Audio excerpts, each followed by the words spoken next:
No, I'm sorry. Then Megyn Kelly. I'm sorry. Then Megyn Kelly. No, Megyn Kelly leapfrogged him. Yeah, I agree with that. She is crazier.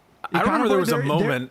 There is just a little bit of feedback, so maybe you mute unless you're. Yeah, probably. There you go. I think we're live now. That is a lot better. Are we live? Yeah, we're live. We're doing it live.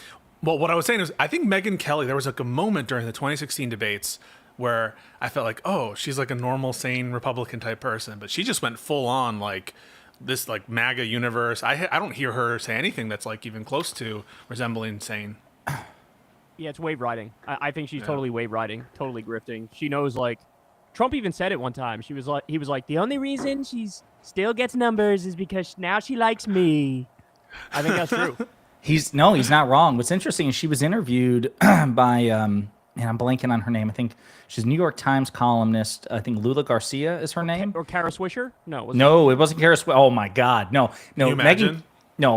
Fucking Kara Swisher would eat her alive. And she bitched about Kara Swisher in like one of her own segments, but she was interviewed by the New York Times, and they talked to her about that. Like, you're much more partisan now than you ever were, which is saying something because obviously she always leaned conservative.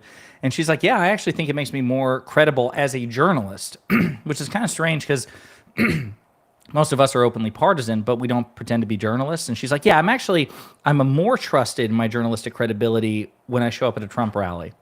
Wait, Josiah, can I ask you a question? And maybe for Kyle too. You guys must have seen, well, I know Josiah did, but Kyle, maybe you didn't, the interview that Laura Ingram gave to Mike Waltz following Signalgate 1.0. Do you remember that?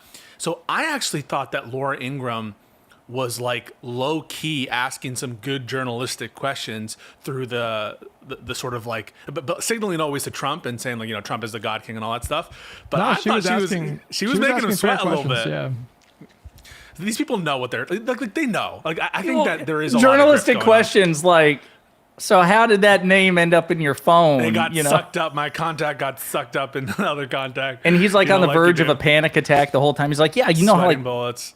You know, like how you have your phone out and like you go to text somebody, but it's like you go to text somebody, but it's a totally different number on the name you deliberately added. Like, no, Mike, what the fuck you're talking about? It's actually wild. My bad. Yeah, no worries. I'll be mentally here in a second after I tweet out the link. No, it's fine. You're good, man. Yeah. The double standard is wild on that. There should be a criminal investigation and a special counsel right now into both Waltz and Pete Hegseth. And this second Signal chat has nothing to do with the first one. It's just like an entirely separate, conscious and willful, transmission of classified information to his wife. That's how you know Mike Waltz is like, fuck yes, my name is out of the news right now. You know, Mike Waltz is actually like, yeah, he's talking shit about people. He's like, Hegseth really fucked up, didn't he? They're just, it's so amazing how genuinely incompetent and stupid they are. Like, I always kind of thought evil people are also sort of these, like, clever geniuses, but just nefarious. But no, they're both nefarious and really stupid. And Hegseth is such a great example of that. Like, they literally... Trump did not invoke the Insurrection Act the other day, and I thought he might on 420. But I think the reason why is, like, this... Hegseth could not have organized that. Like, there's no way he could have got that done. It's the warrior ethos, bro. You just don't know. You know, he just shows up in his outfits and takes, has a photo shoot. Did you see him with his sideburn? So he's trying to say he's super competent, and one of his sideburns is completely a different length. Wait, I have to defend him. I have to defend him on this one because there's a better image where you can see that on the lower right one, I think it's like white hairs, so it's harder to see. So like it looks like it's much more uneven because it's the dark hair that's more pronounced. It's gone white. It's gone white because of all the stress of him constantly fucking up. Yeah, on one side it's a little whiter than the other.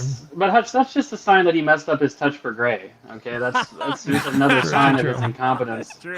Well, should we do some introductions for the pod today?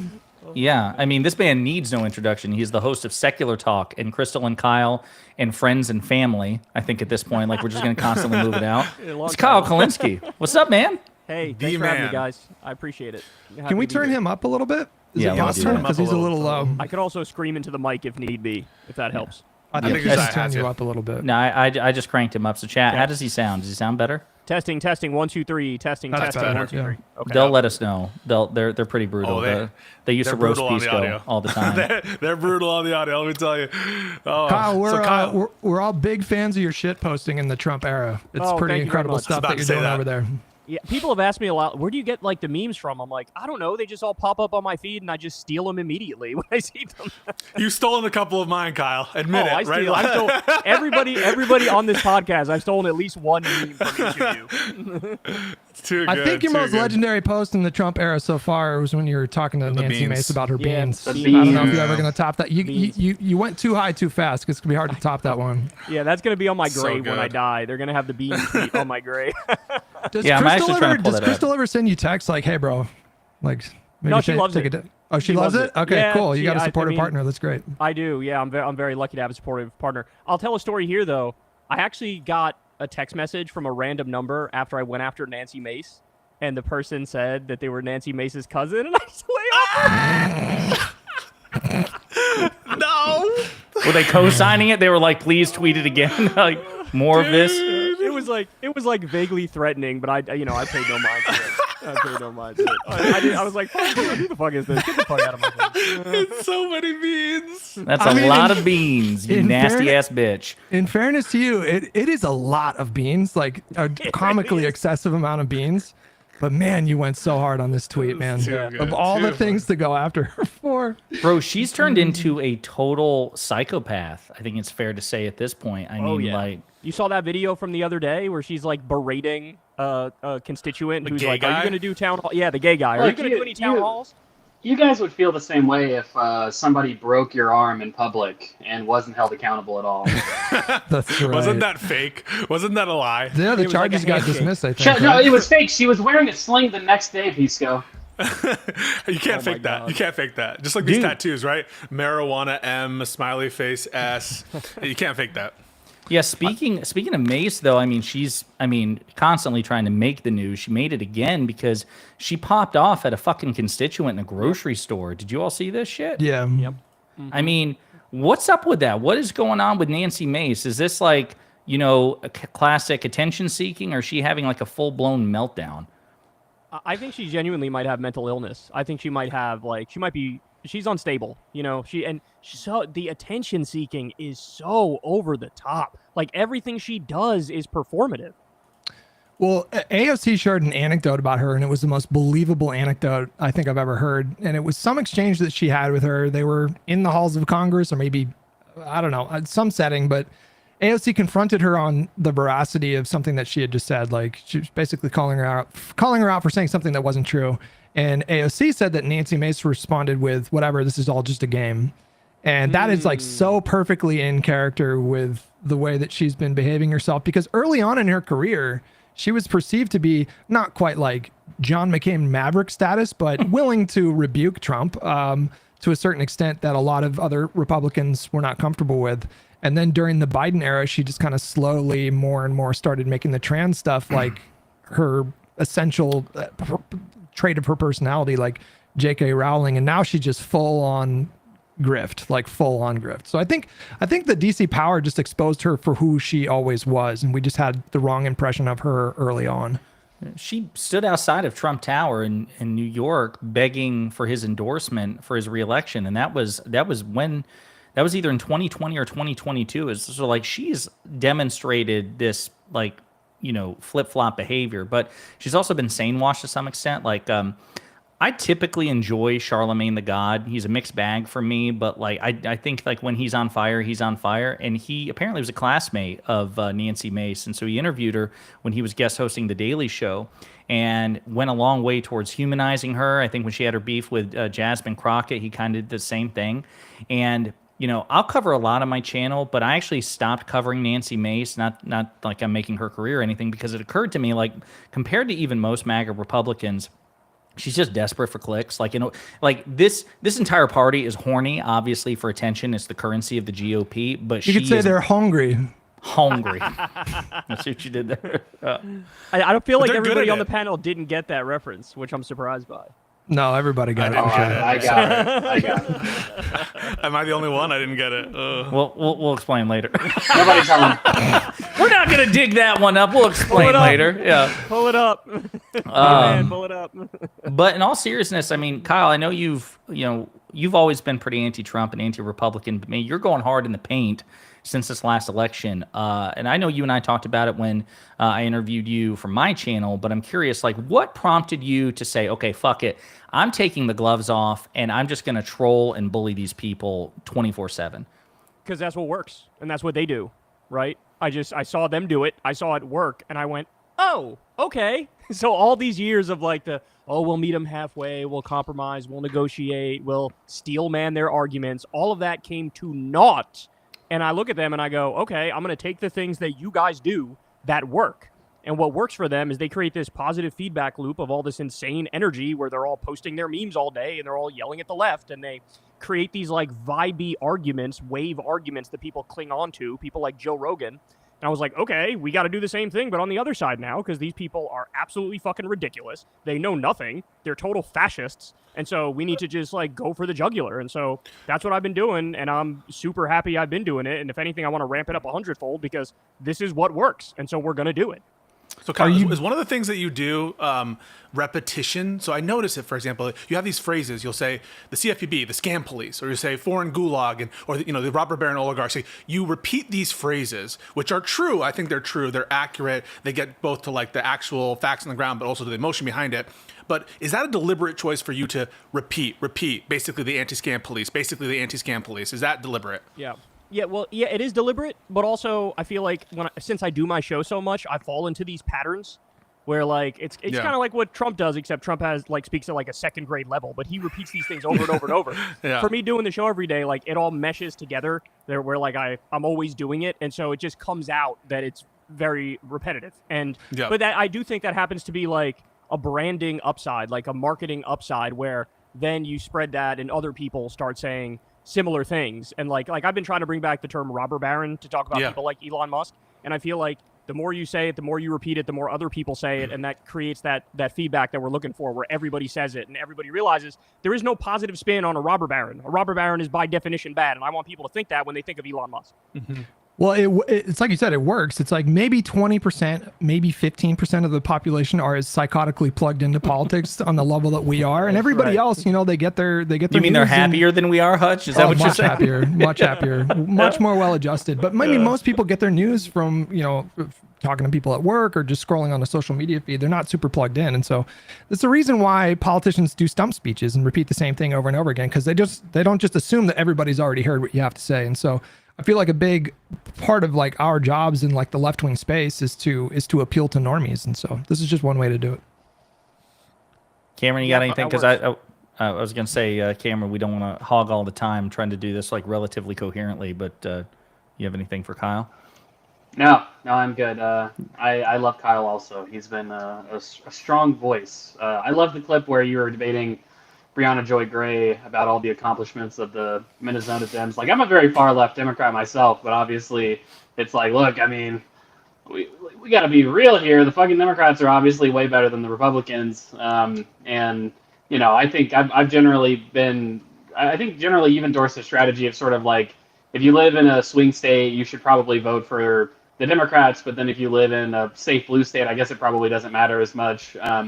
Which I think makes a lot more coherent sense than trying to actually, get behind a sort of Green Party organization. I think even seems like a lot of left-wingers even now are criticizing Jill Stein for like, I run for president every 4 years, but I don't actually do shit between, which, what's it worth, right, if you're not actually building a broader apparatus. So what I love about this moment is that both liberals and leftists are like coming together in a way that I don't think I've ever seen. Those voices like you reference, like the third party obsessives, they are so few now and so on the fringe, and nobody gives a fuck what they have to say about anything. And I love that. And yeah, like what always annoyed me is that these people seem to never give credit where it was due. And I just didn't understand that, because if you're going to harp away on policy points where you think the Democrats failed, it's like, okay, that's fair game. But then when they do something good, you have to, for intellectual honesty's sake, you have to say, here are the good things that they did, and here's an honest analysis. And that just never happened. And a lot of those people became like sheepdogs for the Republican Party. And it's like, and false equivalence is dead in this era. You cannot say both sides are the same in this era. It's 2025. The year is not 2018. There's not even a stretch of an argument to make that point. And so I need people to wake up and realize that, like, yes, the two parties are not the same. One is way, way, way, way better than the other.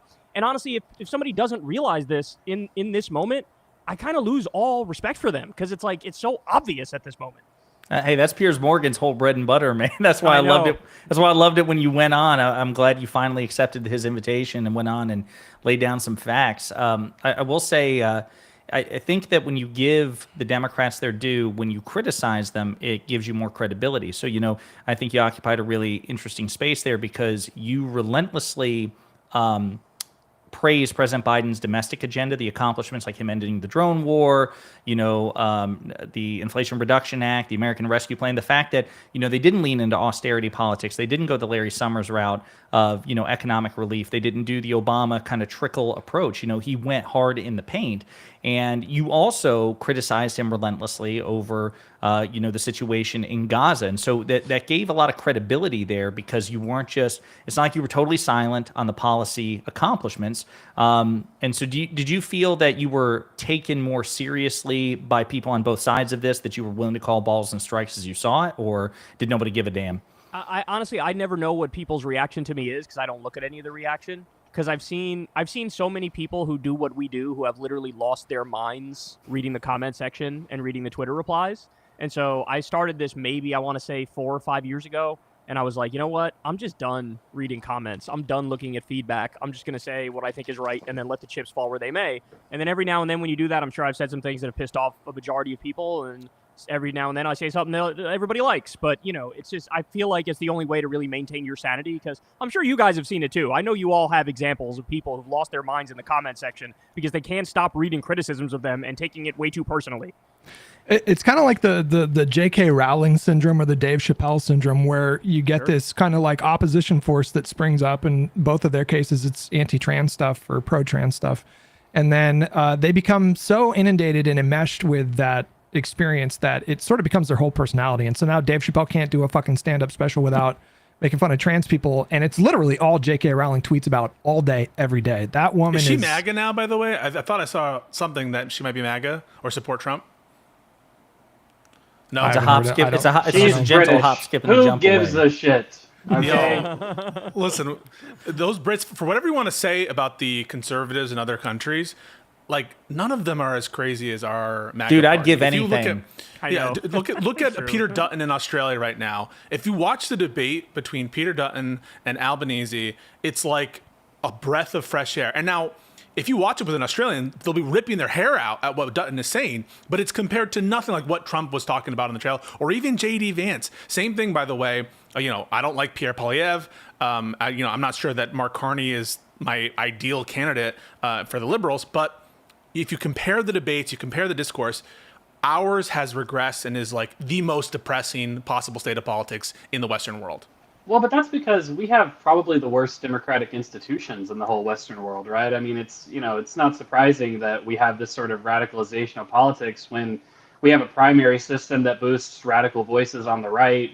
We have a system that elects minority governments and gives them full power over essentially everyone in the country. We have also minoritarian institutions like the Senate, which sort of disproportionately favor radical voices. I mean, you can become a U.S. senator by getting like 100,000 votes in a state like Nebraska, and you have just as much say in platform as somebody who is a senator from California. And so we platform all of these radical voices, and we're surprised why the right wing is so crazy. I mean, people are, it's reasonable that people listen to their leadership. It's just that we have a system that doesn't elect leaders with any sort of meritocratic democratic process. Can I say kind of the one thing? Josiah completely BTFO'd because the one anti-majoritarian institution that we have right now is like the difference between us and full-on authoritarianism is the independent judiciary. And that right now is the difference between us and autocracy. BTFO, Josiah. Pisco's connection just suddenly, I don't know what the fuck happened, but we just lost this asshole. Hang on. Are you back? I'm sorry. Could you repeat that last part? We lost you. Yeah, Josiah, BTFO. Oh, BTFO. fuck you, man. Yeah, I'm not going to do it to you again. Listen. We're going to see. We'll see what happens. We're 3 months into the fucking Trump presidency. You touting the magnificence and independence of the Supreme Court. It's 3 months in. Let this thing play out. But they have pleasantly surprised me. Yeah, right now he's right. In this moment, he's right at the moment. Yes. Yeah, there's no doubt about it. I can't remember who tweeted it. There was somebody who tweeted, it was like, well, if the courts are a co-equal branch and can check the executive, can the executive check the courts? And I was thinking, I was like, this is actually Josiah and I. What would Josiah think about this? I mean, I'm over here like, he's got to look. Bro, I've no, got- 100%. I refuse to be inconsistent on any of my Supreme Court takes. Okay, I 100% think that guy has kind of a point. Okay, but for strategic purposes, obviously, love the fact that the court is doing anything they can to step in front of this agenda. So. I just want to Wow. say for the record, in all of my coverage, and even in like the collaborations that Pisco and I do, I make sure to throw that caveat in that I still, all of my concerns about separation of powers and the checks on a rogue, unaccountable Supreme Court, they remain. And I am uncomfortable with the notion, in theory, of a district court judge with nationwide injunctions. As a matter of fact, Democrats spearheaded legislation to try to reduce nationwide injunctions and also forum shopping as well. The Republicans didn't want to take them up on that because there was a Democratic president, so they wanted those tools available. So I'm with Econoboy. I still have all my concerns, but of course, on the merits themselves, I'm happy that the courts are pushing back on Trump, and we'll see what happens because, as Pisco's pointed out, on my show, on his show, on Breaking Points, it sure seems like Trump is giving the court the finger as we speak. Yeah. What's interesting about the courts at the moment is that, like, the conservatives on the courts, they're more like Federalist Society people, right? So they're like Romney-type conservatives. And what I mean by that is, when it comes to questions of, like, basic due process, none of them are like, yeah, let's scrap that, right? Like, let's go pre-Magna Carta in this bitch. Like, none of them are thinking that. So that's what Trump is running up against. When it comes to, like, Trump's economic agenda, minus the tariffs, of course, because they would dislike those too. But Trump's economic agenda, I feel like they'd be all on board for it, and they would greenlight whatever sort of destruction of the regulatory state he wants to do. But the way you do it matters, and it matters to these people. Like, they know, like, even on the Elon Musk questions and the Doge questions, court after court after court after court is like, can't cut that, can't cut U.S. aid, can't fire the people at the CFPB, can't do this, can't do that. And again, the question is, to Josiah's point, is like, are they just going to keep blowing them off, and then we just sit here and the court can say something and nothing matters anymore? Because that seems like where we're going. Guys, let me know if this sounds better than my last mic. Does this sound better or worse? Sounds exactly the same. Yeah. You didn't change I think shit, it's a little my better. man. I think it's a touch better. He's leaning in. That's it. Now you're muted. Now we Now can't hear you. nothing's coming out, bro. Can you hear me now? I didn't hear Yes, what yes, you said yes. there, but We we can- saw it. You said Okay. fuck Please really go. loudly. Yeah. Listen, we should use curse words more, as you guys said last show, as Democrats. But no, Pisco, maybe you've looked into this more. I haven't looked into this more than a cursory thing, where it really does seem like in the history of presidents ignoring the Supreme Court, the result is just like they just get ignored, and the executive just does whatever the fuck they want. Have you looked into this Let's more? be clear. Okay. I think that you should give a mulligan for the Marshall Court, because that's like before a lot of these precedents are being established. You're right on the cusp of judicial review, and so I don't really care what happened to the Marshall Court. Like back then, they were like breaking the First Amendment very clearly and obviously by making it a crime to criticize the president. Okay, so before that, I'm a little bit whatever precedent that is. So Andrew Jackson, eat your heart out. Abraham Lincoln, I think, was right on the issue of habeas corpus in the Civil War context, and he didn't defy the Supreme Court. He's alleged to have defied Chief Justice Taney writing in circuit, not as speaking for the Supreme Court, but speaking as a singular judge in that context. And I think that it's a little bit overblown, and people blow it out of context and don't give it its proper sort of context. And remember, again, that's the Civil War. That is the Civil War in a completely a humongous emergency that everyone recognized. Compare that to the modern era when the courts have grown in strength and prominence and respect.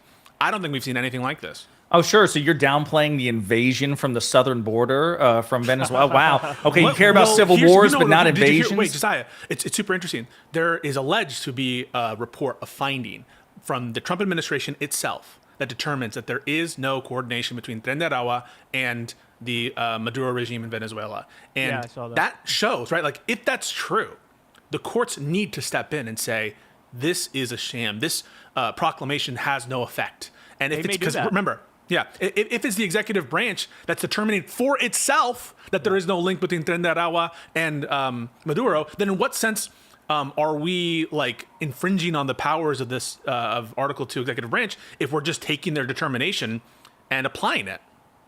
I have a question for Pisco. You gotta help me out with this one. So I Yeah. read an Axios article that said one of the things the courts could do if there's non-compliance from Trump is freezing the assets of you could potentially do it to the DHS officials who are doing the illegal deportations, like freezing assets, fining them, and that's something in particular that Trump really has no recourse. Obviously, if you arrest people, he could just pardon them, right? So Yeah. what do you think of that strategy? Because when I think of how can we do something that would actually hurt and would actually stick, I think it does make sense to go to the actual DHS officials who are carrying out the deportations and to say, your bank account's frozen, we're fining you, you can't do it. And then they complain to their higher-ups, but there's nothing Trump could do, there's nothing Kristi Noem could do. DHS Barbie, Kristi Noem. We gotta find a way to like actually make it work where they feel something and where it makes them think twice if they try to do it again, right? Yeah, no, I 100% agree that they should be fining people first. I think I heard you say this on your show, that they should escalate appropriately and don't just like go all out in terms of, arrest Kristi Noem on the first day. The way that these lawsuits are structured, there's a bunch of executive branch defendants, and so they can go after different people. There's a concept and a difference, and I'm going to do some more research into this to address your concern, between civil contempt and criminal contempt. One where it's like to effectuate a current judgment and to induce compliance in the defendant or whoever is the person who's not complying. And so I'm actually not sure. And there is a Supreme Court case law that the president can, in certain circumstances, pardon criminal contempt. But it's an old case. There are some distinguishable facts here. And so I think that precedent should be tested. I don't know that it applies on all fours. But though I do think as a strategic matter, the court should start by going for the low fish first. Really hammer them with those fines, make them like every day, thousands and thousands of dollars, and start hurting people. Now, wouldn't that be that wouldn't be criminal, right? Wouldn't that be civil if they start fining, or would that be criminal? It wouldn't be a criminal conviction, right? So a criminal conviction is what you can potentially pardon for, like any kind of criminal act. So I don't know why pardoning someone would get rid of their obligations to pay a civil fine, especially if it's civil contempt. If it's called civil contempt, So I will do more research to get grounded down on that area for you. But I don't know why they shouldn't start with that, especially if you're trying to head off that like very bad moment, which would be if two people with authority over one group of people with guns is giving them two different orders. It kind of reminds me of that like Game of Thrones situation, where Littlefinger. Yeah. Ned goes in there and they all turn it on him and he's like, oh fuck. Exactly. God, remember when that show was good? It was great at the beginning. Who's your favorite character, Kyle? Because I think I heard you say it one time, and I think we share the same favorite character. Who is it? So I actually want you guys to guess first, because I think you'll know if you think about it. Littlefinger. No. Hold on. It's got to be like, is it Daenerys? It's Tyrion. Is it Daenerys? I could have swore you said Tywin Lannister. I didn't say Tywin. Oh, fuck. My favorite character is Ned Stark.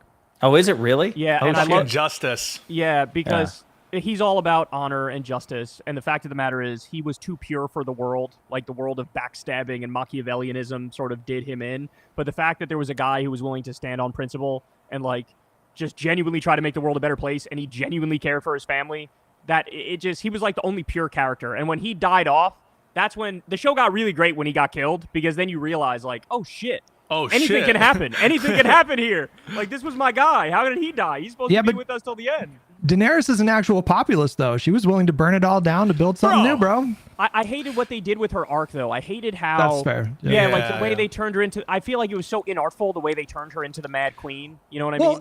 If you go back and like, I recently rewatched the entire thing because my fiance made the point that the showrunners, they kind of give you like hints as to why she did the turn, and it makes sense. I just feel like they needed like 3 seasons instead of 1. Yeah, because I totally agree. At every step of the way, like she's basically taught that when she tries to be diplomatic, it always kind of fucks her in the end. And so that was kind of teaching her this lesson of like, fuck, I just need to go in there with my dragons. Well, she had a ruthless streak. Yeah, she did. I mean, like she killed the slavers in which I can't remember which city it was in, Yunkai or one of the others. I mean, but then she tried to establish like a sort of like a peace deal with the slavers, and that got her in trouble in the end as well. So like, to your point, they needed to build it. Okay, they needed to build it more. The reason Littlefinger is the best character is because there's 2 characters in the show who built chaos is a ladder. They built something out of nothing. Okay, there's like 2 characters in the show. Varys Well, and Littlefinger. Varys to some degree, but Varys didn't go as far as Littlefinger did. No, wait, I'm sorry. Do you remember when Varys was like right in season 8 when he was like betraying Daenerys and somebody like the master spy, all he did was like cover it with his arm. You don't remember that scene? He's the ultimate spy master and he's like shit talking Daenerys behind her back and somebody walks in. He's like, I'm not doing anything. What are you doing? How you doing? They Sorry, killed go that ahead. show, man. They killed You've that got show. Littlefinger and you've got who's the sellsword who's like Tyrion's best friend? I can't remember. Bronn. Bronn, yeah. Yeah, Bronn and Littlefinger are based because they come from like shit backgrounds and they made it. You know, Daenerys, it's like, oh, I come from a royal family. Ned Stark, same thing. Sansa, same. It's like these are all just elites fighting each other. But then you've got Littlefinger and fucking Bronn in there. They're like, look, I'm making my own thing out of this. If that's the case, then Bronn definitely wins because Littlefinger is still technically a nobleman. He's just kind of a minor lord of a minor house. Bronn's fucking nobody. Ends the series as master of coin, I think it was. Like what? And that all that shit was just goofy as hell. What about the guy that Arya fucked? He was like Gendry. Yeah, Gendry Baratheon. Yeah. Yeah, he was like the it was like a bastard child of Baratheon, Yep, but he yep. was raised as like a regular peasant or something like. Yeah, that. but you guys, I'm disappointed. I could have swore I saw Kyle somewhere singing the praises of Tywin Lannister, greatest villain on the show by far, and a huge improvement over the depiction in the books. Charles Dance, man, just fucking killed it. And I would argue once he died, the quality of the show went with him. True. Tywin truly was. You're right. Maybe I got to retract my Ned statement because Tywin, his acting was so good. Everything was so good. Every word he said, you would hang on it like this guy's amazing. Yeah, gravitas is what. You know what? I got a really good segue. Speaking of Game of Thrones, and since Kyle, we have you here, this is like the perfect thing for you to chime in on. The news recently with David Hogg trying to do like a Democratic Party insurrection. Obviously, Kyle, you have history with the Justice Dems. If you're maybe some people in our audience are unfamiliar with what that was, if you want to talk about that a little bit. Yeah, but I'm curious to see how you like view what Hogg is doing. If you support it, if you think it's tactically stupid, yeah. No, I love what David Hogg is doing. I support him a lot. I think people are reading too much into it. This idea that like, oh, he's going to target safe seat Democrats who are also good at their job. It was very clear to me what he was saying was we're going to target even safe seat Democrats if they're not doing their job, right? And he was right. He said, look, we have a 27% approval rating as a party and people want us to fight. So I want fighters. I want people like Maxwell Frost. I want people like Jasmine Crockett. I want people like AOC. And so I love what he's doing. You know, I sort of had a neutral opinion on him for quite a while, but within the past year or two, he's really proven to me that he kind of understands the landscape and he knows what direction we should go in. And to your point about Justice Democrats, yeah, I was one of the co-founders of Justice Democrats, and we tried to do what was basically a left-wing Tea Party in the first Trump term in around 2017. And as I always have been saying on my show now, we just missed our window. The country wasn't ready for it yet. Because when you looked at the polls, Democratic voters at the time in 2017 kind of liked the Democratic politicians and thought, yeah, they're fighting Trump. You know, Trump didn't win the popular vote, so everybody thought he's kind of illegitimate. So Democratic voters looked at Democratic politicians fighting back pretty aggressively and thought, okay, I support it. They're doing their job. And this time around, what you see is for like a 2-week period after Trump got elected, everybody was doing the like semi-bend the knee thing, like what Gavin Newsome did with his podcast. And then like that, as soon as people realized how crazy Trump is and all the horrible stuff he was doing, the Democratic base completely flipped. And they were like, no. Fight everything. And so I love what he's doing, and I hope he's successful. I want to co-sign what you just said about Democrats not doing their job. I don't even think it needs to necessarily be ideological. I mean, I just think you need to be anti-MAGA, and that, I think, runs the gamut between safe seats and, frankly, competitive seats. So the best example for this, I think, is John Federman. Now, you can say whatever you want about John Federman in many different ways and many different policy areas, but just take this one specific example. John Federman voted for Pam Bondi. Pam Bondi is now at the center of this gulag strategy. And John Federman was the only Democrat to vote for Pam Bondi. The fact that he voted for her and has not issued any statement saying it was a mistake to vote for Pam Bondi, oh my God, what did I do, shows you, and a bunch of other stuff, pressuring other Democrats to vote for the Lake and Riley Act. What did the Lake and Riley Act do? Well, it gives more power to the executive and the president to do more deportations and more detentions, and to do it with less discretion. And so all of this was foreseeable. I was yelling from the rooftop saying, saying, Federman, what are you doing? You're giving more power to the executive. You're doing things for MAGA. And so just put it all in a box. This guy's not competent. He's not doing his job. And so I totally support people who are not doing their job. Put aside ideology of being in opposition to Trump. And then also, if you're too old and incapable and infirm, we had Democrats die in office. One or two, or is it one or two? I think it's two. Two. Two. That's right. Yeah. There was one in the House. That's right. Yeah. So, I mean, that's my take. It doesn't need to be ideological. It just needs to be about strength, passion, and I think it should be a little also. There's a populist moment as well, and we should recognize that and who the people who are drawing the big crowds and getting the people excited. But in general, yeah, I have no problem, cleaning out incumbents. Well, Kyle, you said something too earlier, and I'm curious because Pisco touched on it as well. You talking about your change in approach. How did you feel? Number one, when the House Democrats appointed Jerry Connolly to be ranking member, number one, but number two, what did you think about the reaction to that? Because everywhere I looked, okay, and I'm going to use Hutch as an example because I think Hutch would more easily self-identify as a liberal than any of us, even though we've all been accused of being liberals. He was pissed. He's like, no, fuck this. Hutch it was should have been pissed. AOC. So it seems like that was a unifying response from everybody, lib to left, which is no, it should have been AOC. So what did you think of the appointment, and what did you think of the reaction in the Democratic coalition to the appointment? Were you encouraged by it?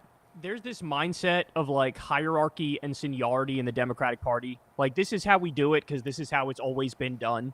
And the right doesn't do that. They understand, like, hey, man, you don't get to pick your leaders. Leaders just arrive, right? The cream always rises to the top. They're going to make more noise.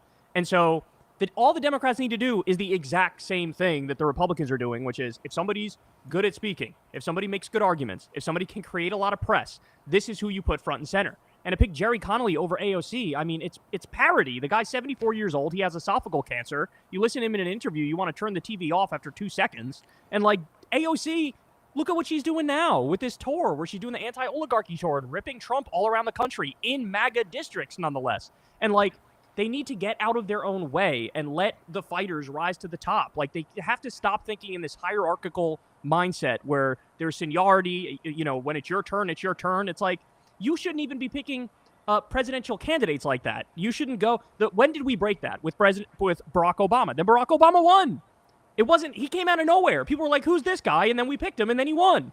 Right now, on the flip side, when it's like, "Oh, it's Hillary Clinton's turn," well, that didn't work, did it? Right. So they got to break free of that mindset.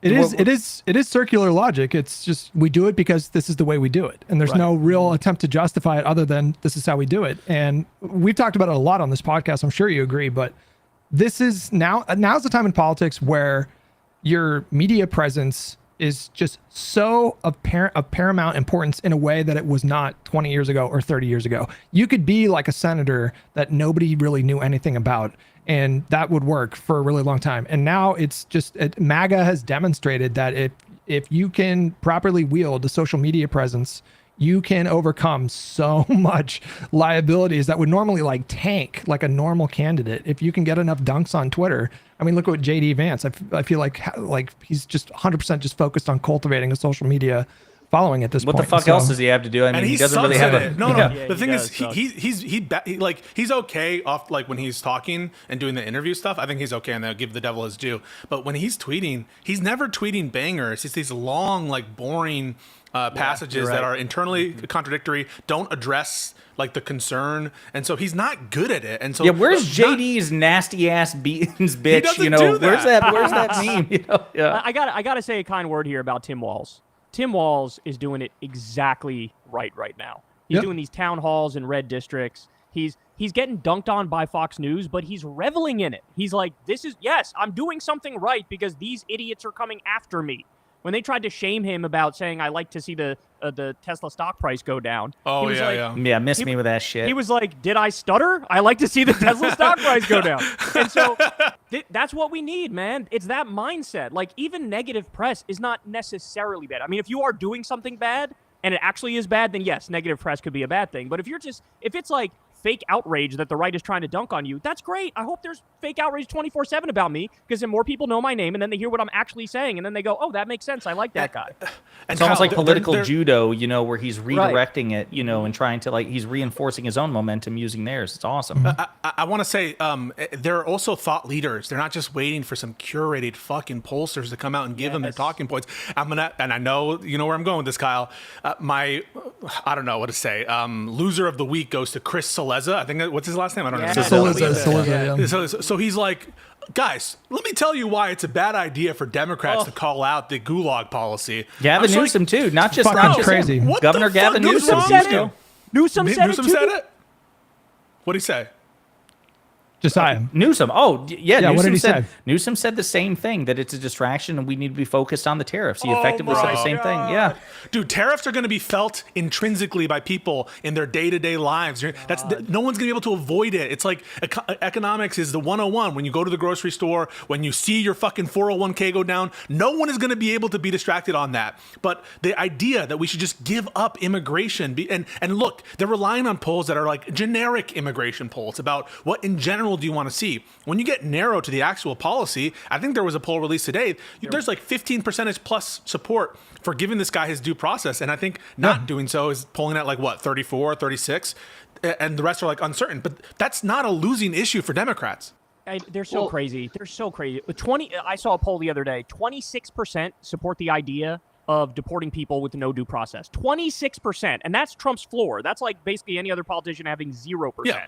So they're wrong on the substance. They're like, oh, this doesn't poll well. You're just wrong. It actually polls very well. But even if it wasn't a popular thing, to your point, there is such a thing as a moral stand in politics, and then moving people to your position because you're making the right point. And Kyle, it's so bad faith and hypocritical, because whenever you bring up Medicare for all, and you bring up like polling for public options or for socialized medicine of some kind, it polls very well in the generic, right? And then what do they always say, right? Well, when you go to the narrow, then it breaks apart, so we can't be in favor of this policy. But now, right, when the shoe's on the other foot, and we're arguing about the the narrow specific policy, they're like, no, well, generically, mass deportation polls well. I just think it's the total indicator of bad faith. Well, you also need, I feel like a lot of Democratic consultants, I feel like they're so desperate to get this sort of idea of the centrist voter that they forget, like, you need your base first, right? Like, the base of the Democratic Party right now, they want Tim Walz making fun of Tesla stock going down. They're not like, oh, but, Tesla's 0.01% of my 401k that half of us don't even have, and that's like nobody's in a fucking Democratic base is thinking like that. They want anger, they want passion, they want arousal, as some might say. Chuck Schumer, right? They want that. Yeah, exactly. The people are aroused. That's what people want. Like, you have to, and we saw this in part in 2024, right? We saw a large portion of Biden voters sit out because for one reason or another they felt like they just weren't very inspired to vote for Kamala Harris, and that's a prelude to what this sort of tanking Democratic party leadership polling looks like today. It's just more extreme because people are like, damn, you guys lost to Trump, what the fuck? So, look, people like Tim Walz are clearly, on the money when it comes to the messaging and getting us in a position at least where we can win back power in 2026 and 2028, because you need your base first. So real quick, I just wanted to read Newsom's quote. This is reported in NBC News. As California Governor Gavin Newsom rolled out a lawsuit Wednesday challenging Trump's sweeping tariffs, he had little to say about the Abrego Garcia case when asked about it. Quote, "This is the distraction of the day, the art of distraction. And here we zig and zag. This is the debate they want. This is their 80-20 issue, as they've described it." Yeah. Well, I want to delve into the paradigm shift a little bit, because Kyle, you mentioned that the Justice Democrats were a little bit like not of the time, like maybe a little bit ahead of the time is how I'm paraphrasing. But do you think it's a case that the same exact strategy that progressives have been using for the last 10 or so years, we just need to apply the pressure more, keep using that strategy? Or do you think that there should be some sort of onus on progressives to examine their lackluster primary record so far and make some adjustments? I think it's kind of a money issue. That's part of it, is a money issue. But the second thing is, to your point, you definitely need adjustments because the year is 2025. And in the year 2025, by definition, we are on the defense now because we don't have any majority power. And so in that moment, the most important thing is to be massive fighters, is to be like, I want to draw a hard line. I'm going to do everything in my power I can to stop them from continuing to destroy the country. So yeah, I want people who support all the things I support, Medicare for all, higher minimum wage, free college, et cetera, et cetera, et cetera. I want that, but I also know that the onus in this moment, which is going to get people to the polls to vote, is to very specifically call out all of the destruction of this country that's happening right now and be a leader in that fight and let everybody know, like, we're gonna get us out of the wilderness. Our job is to get us out of the wilderness and to fight back against this government. So, yeah, I mean, I hope that answered your question. Well, I feel like Trump kind of demonstrated the money thing to me loses a little bit of relevance. I mean, it's not like money's not important in politics, but it loses a little bit of relevance when you look at someone like Donald Trump, who Kamala outspent him, 3-1, 4-1, and he still won the popular vote for the first time in 25 years. So, I feel like if you have the right message and the right messenger at the right time with a competent staff, with a competent campaign strategy, you can overcome massive disparities in political spending. I agree completely. It's just a little harder at the congressional level. At the congressional level, I feel like the money matters a lot more. When you get to the presidential level, there's so much free media because you're running for president and everybody's going to cover it that it sort of papers over that. But generally to your point, yes, I agree. It's just that overcoming like a 4-1 money advantage at the congressional level might be a little more difficult. I just want to hear some. Oh, go ahead. Sorry. Well, I was just going to put a button on this, but like, I just want to hear some creative solutions because I can't keep hearing from, I mean, I support progressive candidates. I supported Bernie in both 2016 and 2020. I want progressives to take over the party and do it in a way that's going to be lasting. And it's not just going to be some intra-party civil war and cause chaos and create this lane for Republicans. But I want to start hearing creative solutions because I can't keep hearing from progressives over and over again, well, they just have more money. They just have more money. They just have more money. It's like, okay, but what's the plan? You know, like there has to be some kind of a plan because the primary record so far has just not been great. There's been some outliers that have demonstrated that you can overcome a lot of these hurdles, but yeah, that's where I'm at with that. I honestly think that in this moment, it's sort of almost going to happen by default. I don't know whether you think that's a good thing or a bad thing, but the fact progressives taking over, you mean? Yeah, just because the polls are so astounding at the moment where the Democratic base is going, for the love of God, can somebody fight?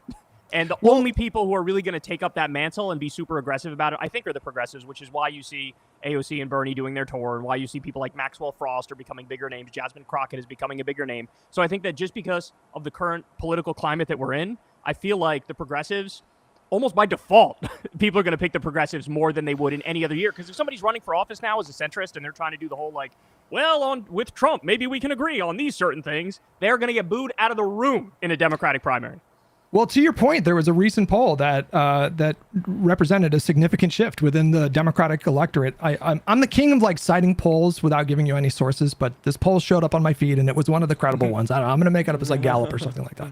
But there was a poll of Democratic voters, and it used to be that 25% of the party maybe felt like the party should be focused very heavily on progressing, like making progress. Yeah, I saw this one. Yep. And there was one came out where it was a clear plurality for the first time. It was a huge shift. It was 50% of the party wants big progress, and then 25% is either like less progress or stay the same or something like that. And so to your point, I think there is a lane opening up right now for populists. I just want to make sure we have competent people that are driving these campaigns. That needs to be really important. I'm looking now at Bill Kristol on Twitter saying, where do the abolished ICE people go to get their, their I'm sorry card or whatever they are. Yeah, true. 100%. Did you guys see that guy? He was just like a normie liberal writer who wrote an article that was like, when do we get to kill them? Right, yeah. Jesus Christ. Shit. No, I did not see that. Bro? Wait, what? Wait, I'm still not done. Then you got David Brooks, who's, like a very centrist guy, probably maybe slightly leaning right. He's a guy that like Obama enjoyed reading, but he was very, mainstream guy. And now he's out. He went from saying like, no, not Bernie, not ever, to, oh, maybe Bernie has some points, to, we need to get bodies in the streets and we need to do a giant strike in order to defeat Trump. And damn. Okay. I'm seeing this movement among people I wouldn't have expected. By the way, I should also point out there are some people who have just let us down massively in this moment where they should be leading the charge and they're not leading the charge. But I'm seeing other people who I never would have guessed, like, to have these opinions. Now they have these opinions. Because I think what people are realizing in this moment is like, bro, this is the whole ball game. Like, everything really is on the line. This guy truly is a dictator. He wants to be a dictator.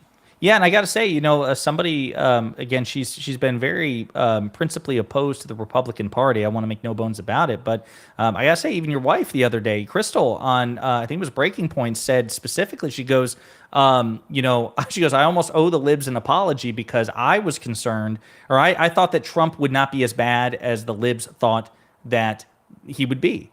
And it turns out he's much worse than I expected. I mean, she's been sounding the alarm over at Breaking Points, and it seems like Sagar is finally catching on as well. I saw a Pisco's conversation with Sagar and I'm blanking out, Ryan Grimm. Yep. And yeah, Pisco, I caught this part. I thought it was going to be like a regular conversation. And right there at the end, man, you stuck it to Sagar a little bit. You're like, hey, Sagar, can I ask you a question? I wasn't trying to be disrespectful. I very much appreciate the invites to Breaking Points. And I do want to say, when Crystal said, I think she was saying the institutions didn't matter, or it mattered more than what she initially thought they did. And I think that's great. I think it's great that Sagar said that he does not support all this stuff. And I think it goes to show you, to underscore Kyle's point once more, is I think that this can go across different types of people, different groups, different ideologies.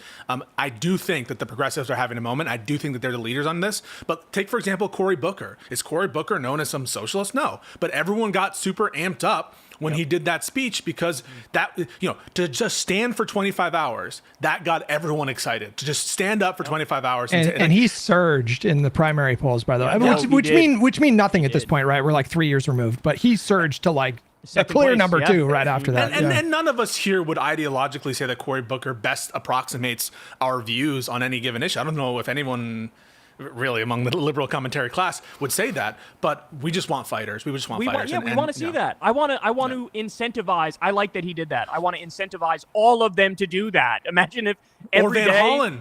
Yeah, going to El Salvador. Are you kidding me? I'm a big Van Hollen fanboy now. Are you kidding me? Yeah. What he did was amazing, and this is what people want to see. And to your point, Josiah, yeah, the resistance liberals were right.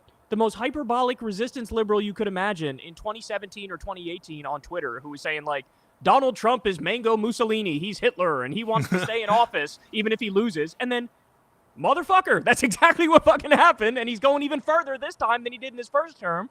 And so, yeah, people got to say it how it is. The resistance liberals were right, and they all deserve a fucking apology. That's the thing that I'm really interested in seeing this move forward, because some of the examples that you cited in the Democrats that we should look to as fighters, they are ideologically broad. I know you said it's more about the energy at this point than ideology, and that's why I was really encouraged by the reaction that everybody had to Jerry Connolly being appointed to House Ranking Member over AOC. I saw some of the most progressive people all the way to the most liberal people. I think even Bill Kristol, as a matter of fact, since you cited him, wrote an article on the Bulwark or somewhere else, essentially saying the same thing, which is that Jerry Connolly is a smart guy. And yes, as far as septuagenarians are concerned, yes, he is a bulldog, but he's not the best bulldog that we have. He doesn't have the juice. He does not have the juice or the charisma, the media profile. AOC and Bernie are basically the only ones the Democratic Party has with respect to that sort of like natural celebrity to them. And I love the fact that there was a unified backlash to this. And so Jasmine Crockett's another example. I'm a huge fan of hers. I'm sure, ideologically speaking, she's more centrist than I am, just like Jared Moskowitz. I don't like a lot of Jared Moskowitz, like certain policies, particularly with regards to him throwing a bone to the Trump administration. Like he's Doge. Yeah, exactly. I don't like that, but he's smart. He's funny. He's charismatic. He's witty. He was a pain in the ass for Republicans during the Biden administration when they controlled the House. And so I guess my question is, do you think we're at the point, are the stakes high enough that the Democratic coalition or the anti-Trump coalition is going to be more forgiving of certain policy disagreements? Like, is this movement such that we can embrace Jasmine Crockett and AOC at the same time, or you understand what I'm saying? Like Federman is a good example that Pisco mentioned. No, I do. Yeah, go ahead. In this moment, the answer is yes. There are certain policy things that are going to be to the side for a little bit, because again, we have no power at the moment. We're on defense, so we need a united front, as united can be, with everybody saying we're not just the resistance, we're the defiance. We're saying no to everything you're doing. So if they're willing to do that, then yeah, we can debate the things that we need to debate. We can talk about that later when we have power, right? Right now, we're on defense. We got to fight. We got to beat this back. That's incredible to hear you say that, by the way. But I feel like the more important distinction right now between instead of progressive versus more centrist or moderate or liberal, however you want to say it, it should be illiberal versus illiberal. Illiberal people who still believe in liberal democracy versus those who would support someone who's an authoritarian. And I do think that there's space for minor policy disagreements, and we can hash that out later. I'm sure we're going to disagree on a lot come 2028 during the primary season or whatever. But in this moment, especially leading into the midterms, having that coalition just needs to be our top priority right now. And so I'm willing to put stuff aside. Like I'm happy you're on the same team as me right now, because I've had plenty of disagreements with you in the past, but when I look at your feed now, you're just so narrowly focused on this administration and calling attention to how excessive it's been, how it's even gone beyond what we expected in terms of how bad it was going to be. Because I think this moment necessitates that kind of coalition building. Yeah, I honestly don't understand how anybody's acting any differently. When we're looking at a Trump regime that's saying we're going to steal Greenland, we're going to steal Panama, we're going to own Gaza, we're going to kidnap people and human traffic them to a slave labor gulag. Yeah, warmongering with Canada, bombing Yemen on a daily basis. Like every single the tariffs, we didn't even talk about the absolute destruction of the American economy. All of these things together, like the house is on fire. And so if somebody next to me grabs a bucket and tries to put it out with me, am I going to be like, but what's your favorite sports team? Like, no, now's not the moment for that. You need as many people as you can to put the fire out. And so, yeah, the lines in this moment are just different. And I like how you put it. You said it's liberal versus illiberal. And it's like, yeah, if anybody who's willing to say, in this moment, we need to make sure we still have rule of law for the future and free and fair elections for the future. And we need to make sure that, you don't have a dictator in this country. Then, yeah, of course, in this moment, we're all together and we're all fighting the same battle. Yeah, I love it. I love to see it. It's funny, speaking of Jasmine Crockett and humor as well, because, again, you've been going hard in the paint. She went full Kulinski with the Hot Wheels one. Yeah, let's talk about that, Kyle. So, okay, I want your reaction to Representative Crockett popping off on Greg Abbott, calling him Governor Hot Wheels. Curious what your take is on that. I like it. I support it. And then she tried to clean it up after by being like, no, I wasn't talking about his wheelchair. I was talking about the fact that he puts people on buses and sends them to blue states, sends immigrants to blue states. That's what I was talking about. And I do not buy for a second that that's what she was talking about, but I don't care. I don't care because that's the thing, right? Like, the right gives us immense shit all day, every day, in the most vicious terms. Like, they literally don't even look at us as human beings. And she dishes back a little bit of their own medicine, and it's, oh my God, they act like the world is ending. And the fact of the matter is, since she did that, what's the result? Yes, Fox News dunks on her, all these people on the right dunk on her. But again, in this media environment, that is only bolstering her.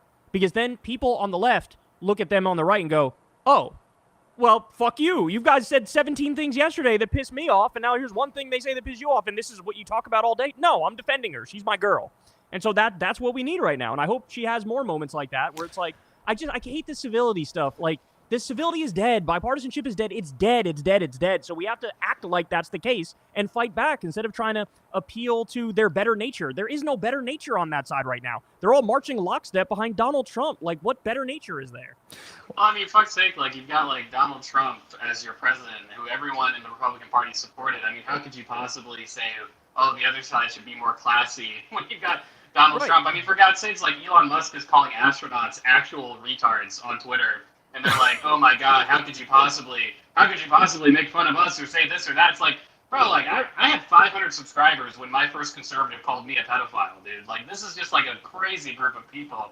And it's the online people. It's obviously the people that just like a sort of a minority voice or whatever. But there's a lot of Republicans that are co-signing this implicitly, and it's very hard to sort of take them seriously when they say you should be the classy one, Mr. Democrat. Like, okay, dude. Yeah, it's the asymmetry which really, and I'm working on this. I'm trying not to get triggered by it, but I actually, and Pisco can do this because we were recording together, and I got so worked up. I hyped myself up, frothing at the mouth, fucking rant that I had to cut the feed and be like, so we had technical difficulties, and what I had to calm down. It's the asymmetry which triggers the shit out of me. To me, it's like, okay, if we're gonna have civility politics, that means then both sides are obligated to play play by that. If you want me to be polite to you, you need to be polite to me.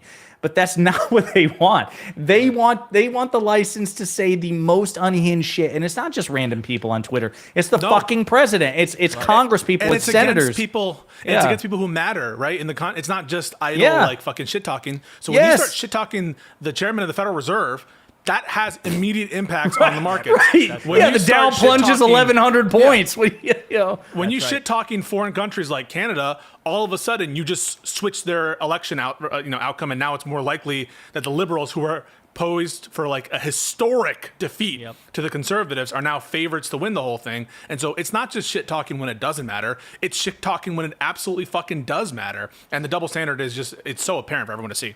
And they've been laying the seeds of this for literal decades in terms of like right-wing media. When you go back to like Rush Limbaugh, when you go back to like Fox News during the Newt Gingrich era of Congress, they've been theorizing about a Clinton kill list for fucking 3 decades now. There's a legitimate belief that they have that the Clintons have been personally responsible for like every time someone even close to the Clintons by either like 1 or 2 like steps removed or whatever dies or whatever, they get added to the list. So the list is like 55 people at this point. And of course now it's progressed to the point where now it's a completely mainstream right-wing point of view that basically all Democrats are pedophiles. Like we want to mutilate kids. We want to destroy religion. We want to get rid of capitalism. And, it's just difficult to maintain any kind of veneer of civility when you're confronted with that. And you have been for fucking 3 decades. I'm just old enough to remember when Elena Kagan was up for confirmation, and one of our goats, Megyn Kelly of all people, we were talking about her earlier, ran a story about how, Elena Kagan, I don't know, is she gay? Look at this picture of her playing softball. Like, this was literally a story that fucking Megyn Kelly ran like fucking 15 years ago. Like, come on, Jesus Christ. Yeah. Well, they were also bitching about President Obama's tan suit and his preference for Dijon mustard. I mean, like, it's just, this shit's insane. And if it's not just Trump at this point. It's not just Marjorie Taylor Greene. Bro, the entire fucking White House mechanism, the White House Twitter page is the most unhinged shit. Caroline Leavitt is the ultimate, like this, she is the ultimate evolution of MAGA. Like you look at all Trump's previous press secretaries, Sean Spicer and Kayleigh McEnany and Sarah Huckabee Sanders. No. They grew Caroline Leavitt in a lab somewhere for this moment. And just the meanest, cruelest fucking people on earth. That ASMR video of the migrants being like the shackles on the plate is insane, man. It really is. She's getting worn down though. You can tell, it makes sense because it's so difficult to defend him when he's tanking the economy. He could be doing anything else, and I think she would be feeling a lot better. But he's intentionally, willingly, knowingly tanking the economy, and everyday people experience that.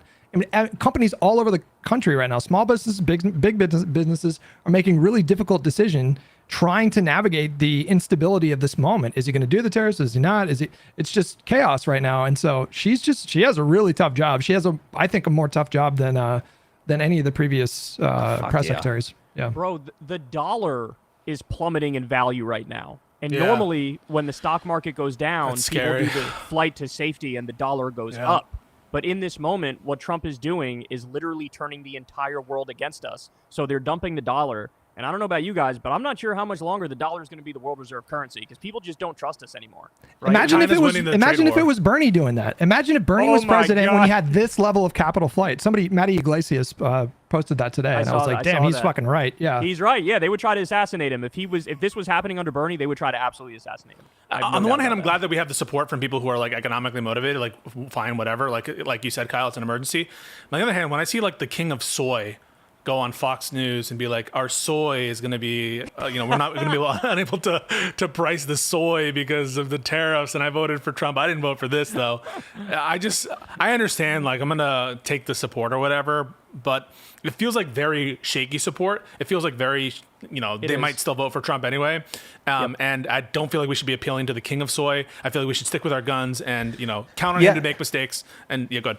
No, I was going to say classic textbook example, and I will go to my grave defending Biden on this and complaining to Teamsters. Yes, Teamsters. Yes. Classic example. I'm sorry. There's no defense for this.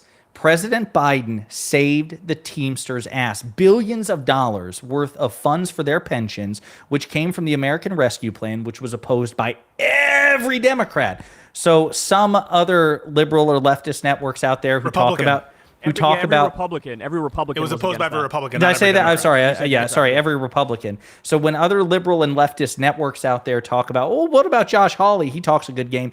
He voted against this shit, okay? Right. This only passed because of Democrats. President Biden saved the Teamsters pensions. And what happened?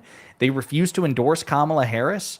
And Sean O'Brien is buddying up to Donald Trump. And Jake Uger? And that's that. I was gonna stay polite because I can't remember what the situation is between him and Kyle. So I was gonna say like basically Voldemort shit, my here. bad. Yeah. So, but yes, that basically this idea that both sides are the same on unions. Obviously not. They're just not. Biden was the most pro-labor, pro-union president in modern American history. The proof was in the pudding. It wasn't just rhetoric. It wasn't just walking the picket line. And the Teamsters did not reward him accordingly. And I'm sorry, I've said this before and I'll say it again. Politics is transactional.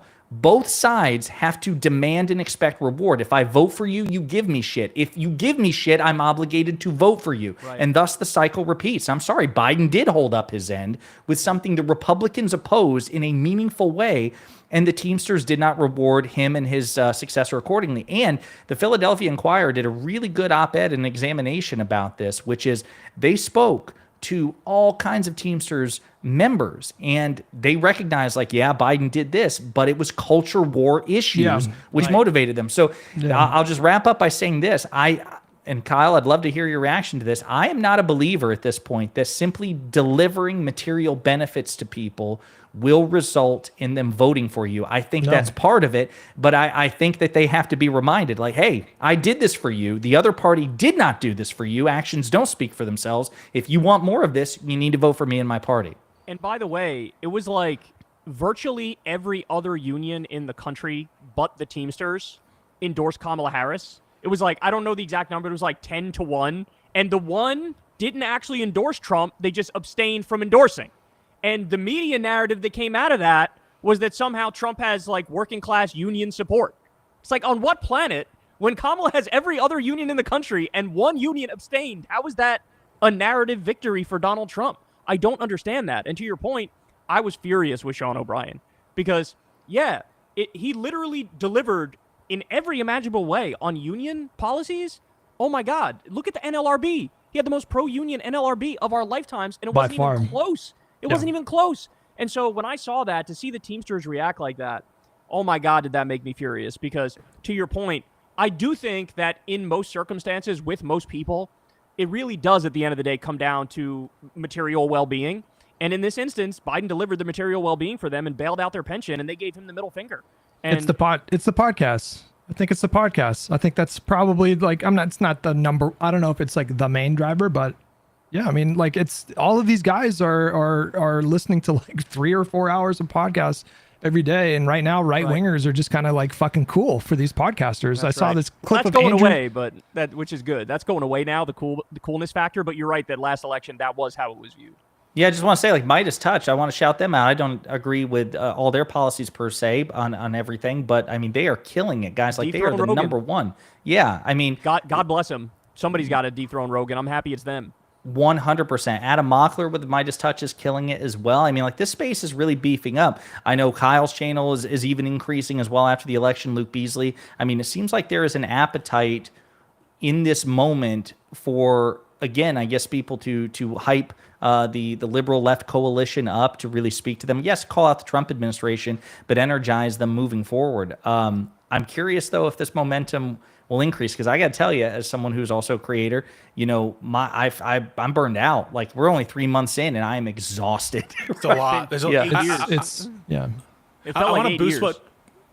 It feels like 8 years in like 2 months. I want to boost what Josiah just said there, because just in my interactions, this is someone, you know, I started my channel in January.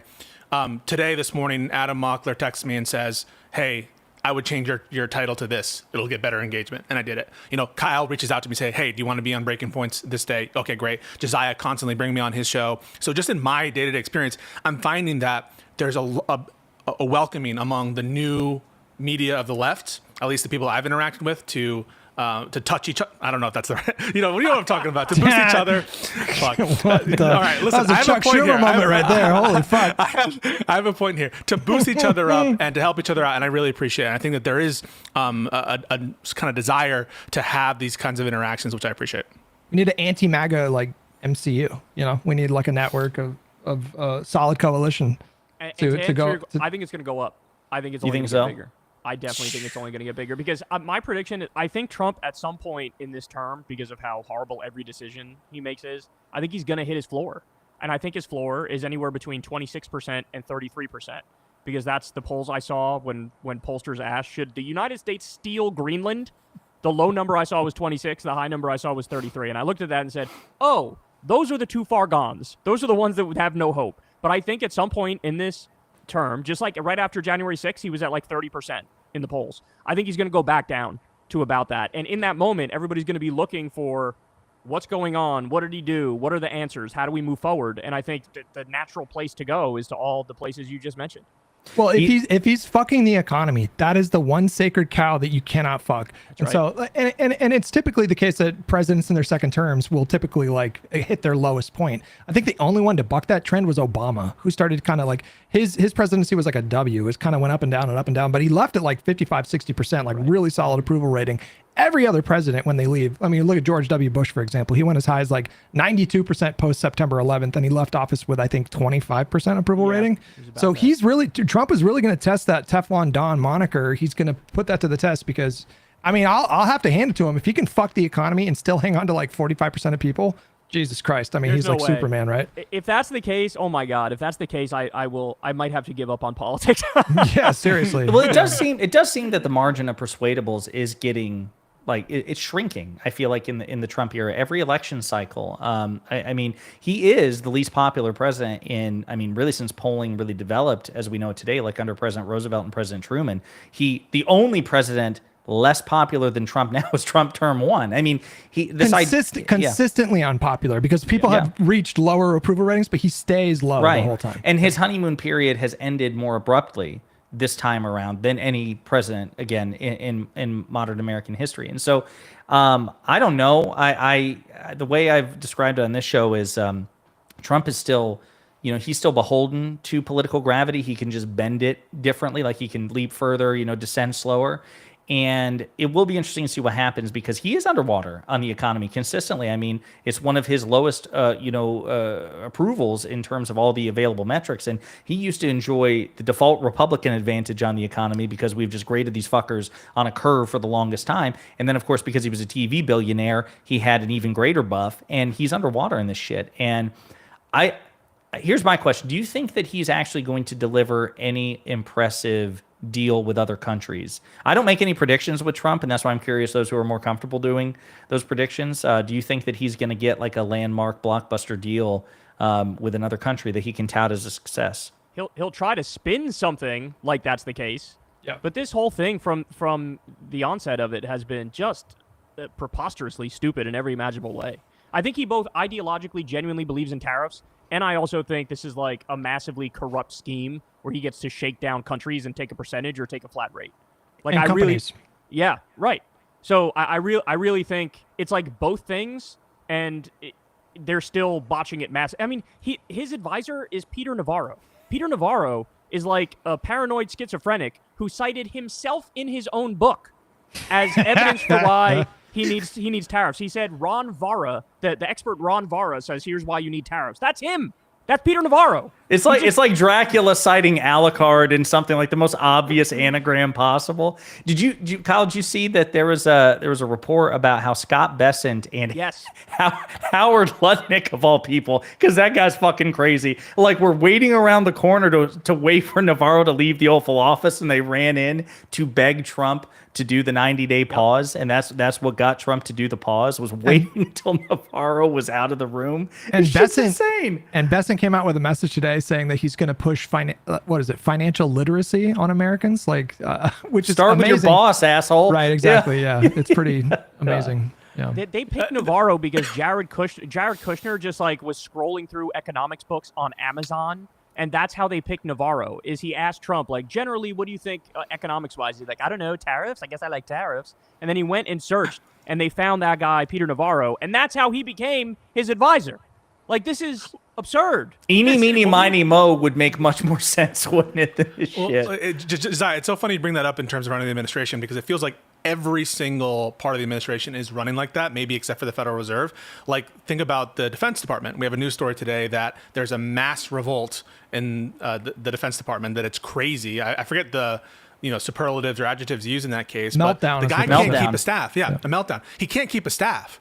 And we're having this schizophrenic policy from the administration on tariffs, which I think indicates that, like, they're not running the ship for any reason. Like, different people have different influences and at different times push them to do different things. Same thing with foreign policy. Sometimes it seems like, oh, he's going to adopt the Iran nuclear deal that he said was the worst. Other times it seems like, oh, we're just going to start World War III in Iran. And so I'm concerned that this is an old guy who is just able to be influenced by the last person he talked to. He talked to Laura Loomer to fire these like major generals / cybersecurity people on like her bare assertions. And so I am just genuinely concerned that there's a lack of competence among even just the heads of each respective department to do the job. Yeah, so I think it's in an interview. I spoke with Tara Palmieri earlier today, and she interviewed Laura Loomer. And Loomer basically told her during the interview her goal was to get Mike Waltz fired, but Mike Waltz happened to walk into the room, and that was the only reason that Waltz was spared. I mean, this shit's insane. It is funny, though. You're talking about like DOD personnel. I just saw that Hegseth has appointed a new chief of staff. I've never heard of it. Jack Daniels. You see, because he has issues. Never mind. Hey, there was some reporting that he is going to resign. I don't know if you guys saw that reporting, but I looked earlier. People said I saw somebody tweet he was fired, and then I looked it up and I couldn't find anything on that. So NPR is reporting. Not that there's been any announcements, but he's set to resign is what's being reported. But I mean, I feel like that's bad. I mean, like, I feel like Trump's position so far has been like, basically just double down, triple down, quadruple down every single time. Because if he fires Hegseth, that's like a tacit. It's given the media their scalp. That's what he's like reportedly said about why he doesn't want to shit can Waltz or anybody else. But it reflects poorly on him. Like it's an admission that he hired somebody who's incompetent. I don't even know. The reporting is it's not even that. The reporting is he knows that we want Mike Waltz to be shit canned and Hegseth to be shit canned. Number one, because it's just objectively good, and number two, because it's hilarious, because it would look bad on him.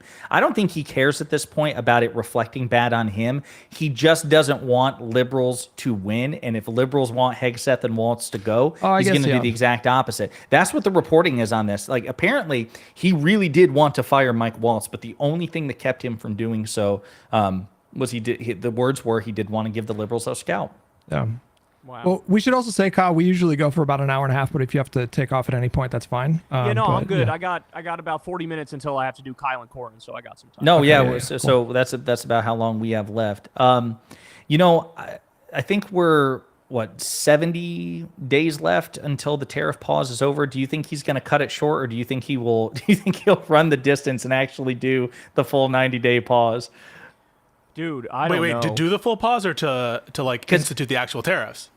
So like he says that it's going to be a 90-day pause. Do you think we'll get to 90 days, or do you think like he'll change his mind halfway through and say, fuck it, I'm reimposing the tariffs? I think we'll get more than 90 days. If they try to put in those like old tariffs, like we still have crazy tariffs right now. So to everyone's point, the tariffs we have right now are really bad and they're harming the economy in material ways. But to put on those tariffs that he paused, that's just economic suicide. I can't think that Trump is going to let that.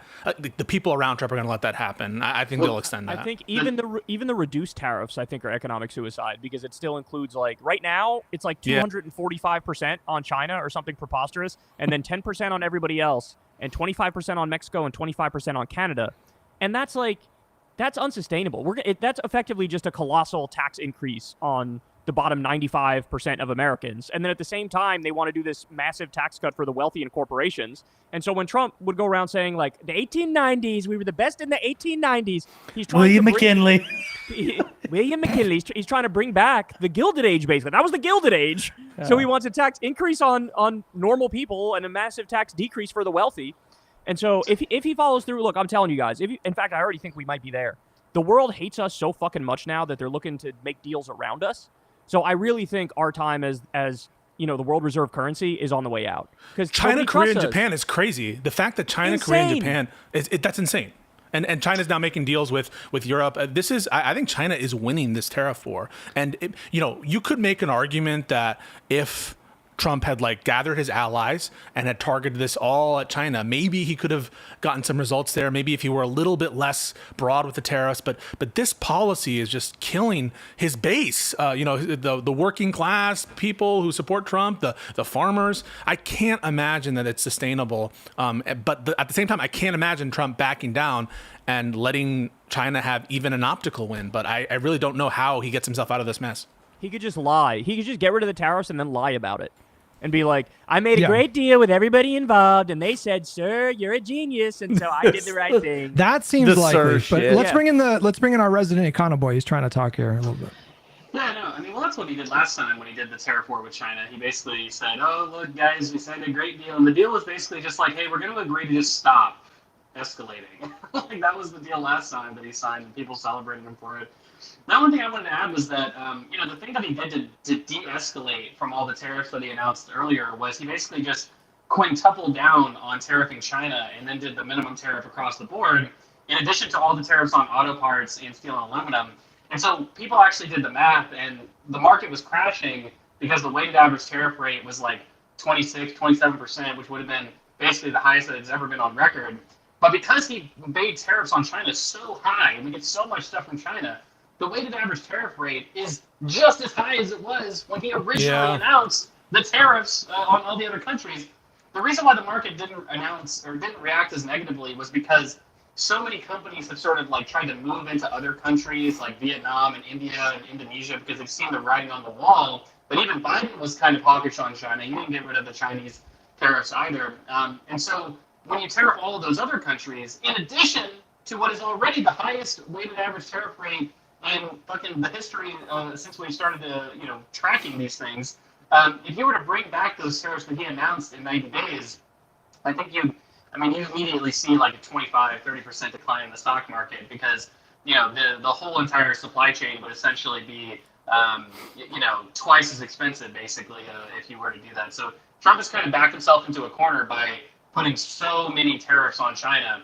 I mean, think about it, 250%, it's basically making everything from China more than twice as expensive. I mean, it's pretty crazy. I feel like I'm listening to Orson Welles narrate War of the Worlds right now. Yeah, could you do a mid-Atlantic accent? Like a roaring 20s newsman or something like that. Yeah, I think you might have switched. The reason my mic is bad is because of all the Chinese tariffs, obviously. So By the way, if he had even just done actual reciprocal tariffs, it would have been very bad. But it wouldn't have been this bad. He's the minimum of 10%. There are countries that have 1% on us, 2% on us, 1.5%. And he's slapping those people with a 10% tariff. Even that, this isn't reciprocal. The original tariffs they announced were 4 times higher than reciprocal because they included the trade deficit in the calculation, which just shows he has no idea what a trade deficit is and why he thinks it's necessarily a bad thing. It's not necessarily a bad thing.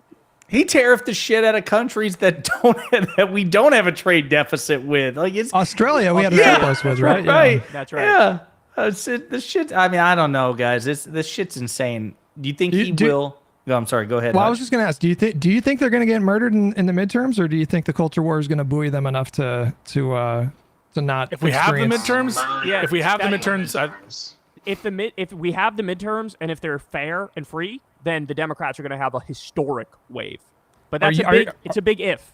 If it's are you guys worried that he's going to declare that we're being invaded by Venezuela, so we have to fucking suspend elections? Yes, I'm absolutely scared of that. Yeah. That's part of it, but even if not that, he signed this bizarre executive order that gives Elon Musk control over our elections. I don't know if you guys saw that executive order. It is fucking horrifying. The Federal Election Commission, yeah. Explain it. What happened now? So he signed an executive order to have Elon Musk oversee our elections. And there's they're doing all these weird things. They're trying to federalize these Jim Crow red state policies that include you have to do ballot purging, you have to do spoiled ballots. You know how this usually works, right? The Republicans, if somebody dies and his name is let's say a traditionally African American name like Jamal something, they'll just take everybody with the name Jamal something off the ballot, and so instead of one person being taken off, you have 143 people taken off, and they have all these little tricks. Oh, is this a black area? Is this a very Democratic area? Well, we're going to go through your ballots with a fine-tooth comb, and if you put your middle initial when you weren't supposed to, we're going to throw that one out. Go ahead. They did that in Florida in 2000. There were thousands of black voters that were purged off the rolls because of their names. They did it in 2024 too. They did a lot of that in a lot of red states in particular, and some swing states did that. And now they want to federalize it and basically do all the Weasley little tricks that these people use. The idea is Trump is trying to federalize that and have Elon Musk oversee the elections. And that's what I'm scared about, is that they can really get a stranglehold on the elections enough where, they could tweak around the edges and pull out a victory. Look, I'm actually really curious about that, though, because some of the reporting that I've seen on that is that, it seems like if anything's true over the last 5 or 6 years, is that Democrats are actually much more stubborn voters than Republicans are nowadays, right? And I have seen some reporting that Republican politicians are starting to kind of press the brakes on all of these, voter suppression tactics, because it's like, look, hey, traditionally, we could just make it really hard to register to vote, we can make it really hard to vote, and that would benefit our side. But because we are now the party of low-propensity voters, we might be actually fucking ourselves by doing all of these things. So I'm very curious to see if they do those things, and then the 2026 midterms, it's like, oh, fuck, now there's 300 Democrats in the House because voter turnout was 50%. Ooh. And, I was about to say that, Econo Boy. You had me. I got a little hot and bothered under the collar when you said 300 Democrats. Woo! Voter ID is a perfect example of this because a lot of Republicans now theorize that they could be at a disadvantage if they pursued these voter ID laws. Well, that's what he's saying. Now there's this repolarization along education lines with Democrats who's more likely to have IDs, people with bachelor's degrees, advanced degrees, et cetera. And so, yeah, it's pretty interesting how that affected things. Well, I bet if you made everyone who voted in 2024, if they had to have a U.S. passport to vote, I bet you Democrats would have won. Well, a specific example from a random person in chat. Criminally investigating the guy who was responsible for keeping 2020 fair, and you think the next one's going to go off fine. It's a great point. She's referring to the investigation by Donald Trump of Chris Krebs, the former head of the cyber division of DHS. Yeah. And here's the thing, and I don't know if you all struggle with this, but I will freely admit it. It is so fucking hard in real time to keep track of all the unhinged, corrupt, authoritarian shit that Donald Trump has done in a 2-week stretch. Because until Joanna mentioned that, I had totally forgotten about the Chris Krebs thing. And how it's not just... It's crazy. How it's... What the fuck is that? Pisco. What is that? Or Econo Boy. Me? I don't know. It's not me. Econo Boy. Do you mean to do that? Sorry, my camera flipped, guys. I'm losing it. Yeah. What is a casting couch doing there? What are you? Are you? Yeah. I'm in my Airbnb right now. Oh, I bet you are. Okay. Yeah. Do you have a curvy stepsister in the same room as you? Stop. Oh my God. No, I don't think so. Sorry, guys. Yeah, I see all the comments talking shit about my mic. Guys, this is the 1 week. Look, I now know how Pisco felt with his mic problems. You guys were bullying him. But somehow your mic is progressively getting worse as the podcast goes Whatever on. you do, don't move. Just maintain that proximity. Well, Josiah, I want to get to what you just said about Chris Krebs. It's such a key point. I'm glad Joanna brought it up. This, in any other administration, is the worst possible interference with the DOJ you could have imagined.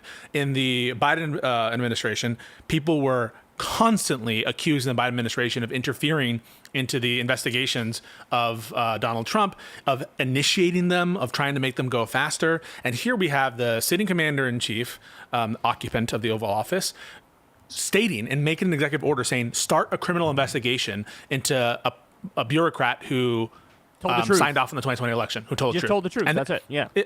It is such a perverse interference in the Department of Justice that goes against the norms of the Department of Justice and has corrupted the department. And now Pam Bondi, whenever you see her on TV, she's like a Fox News host. She's not doing the job. She's not being the Attorney General. She's just going to these events and trying to be a PR. Every part of the administration is now PR. Yeah. She let Trump get off with his fraud university. Remember that? Oh, yeah? Yeah, she was supposed to charge him, and then he came in and gave her a big donation, and then she dropped the charges for his fraud university. That's like the first thing I remember learning about Pam Bondi. And now she's a total henchman for Trump and defending him, literally kidnapping people and human trafficking them to a concentration camp with no due process in El Salvador. It's so like As is Rubio, which every Yeah. Democratic senator voted for Rubio. That's right. That is No, just he like, was going to be the normal one. That's crazy. I know. Yeah. Did he Merrick really sold his soul. did Merrick Garland appear on news broadcast Not when like he was that, AG? no. Like I Well, feel like no, he did he- it maybe once or twice. Pam No, he Bondi's on appeared Fox to an- every fucking week. He appeared for department activities, to your point, Hutch. Like he would appear when they were announcing like new prosecutions of gang members or new action taken No, in but did he antitrust. show up? Did he show up on like Face the Nation and fucking all these? No. Like, I other can't news remember outlets? a single. Like No. I think he was interviewed at times by like ABC, CBS, but I can't recall a single. Those are time. like sit downs. Yes. Those aren't like the kind of I think he was on Stephen Colbert once, if I'm not mistaken. He was on Fuck some, like, you! late show. No Wait, really? way! No way! No, I'm looking gonna, it up. I'm looking yeah, it I'm gonna up. Google this. I think so. But anyway, if you had asked Merrick Garland, hey, what do you think about the Biden, like Joe Biden? He doesn't talk in those terms, those glowing fascistic like terms over Joe Biden. If anything, He fucking and I know investigated this- Joe Biden. He investigated Joe Biden. I know this because I get, as the last Merrick Garland defender in the entire planet, I know how much Democrats despise Merrick Garland right now, and for not being sycophantic enough to Joe Biden and to the Democrats. And so I know. Pisco defends Merrick Garland more than Mrs. Garland defends Merrick Garland. Okay. Just to fear monger a little bit. Like, what if Trump's plan is to provoke a response like what happened in 2020, and to wait for like the lefties or whatever to become violent, and then he's counting on public opinion to swing in his favor? I mean, that seems plausible. I mean, Like, imagine a situation like 2020, right?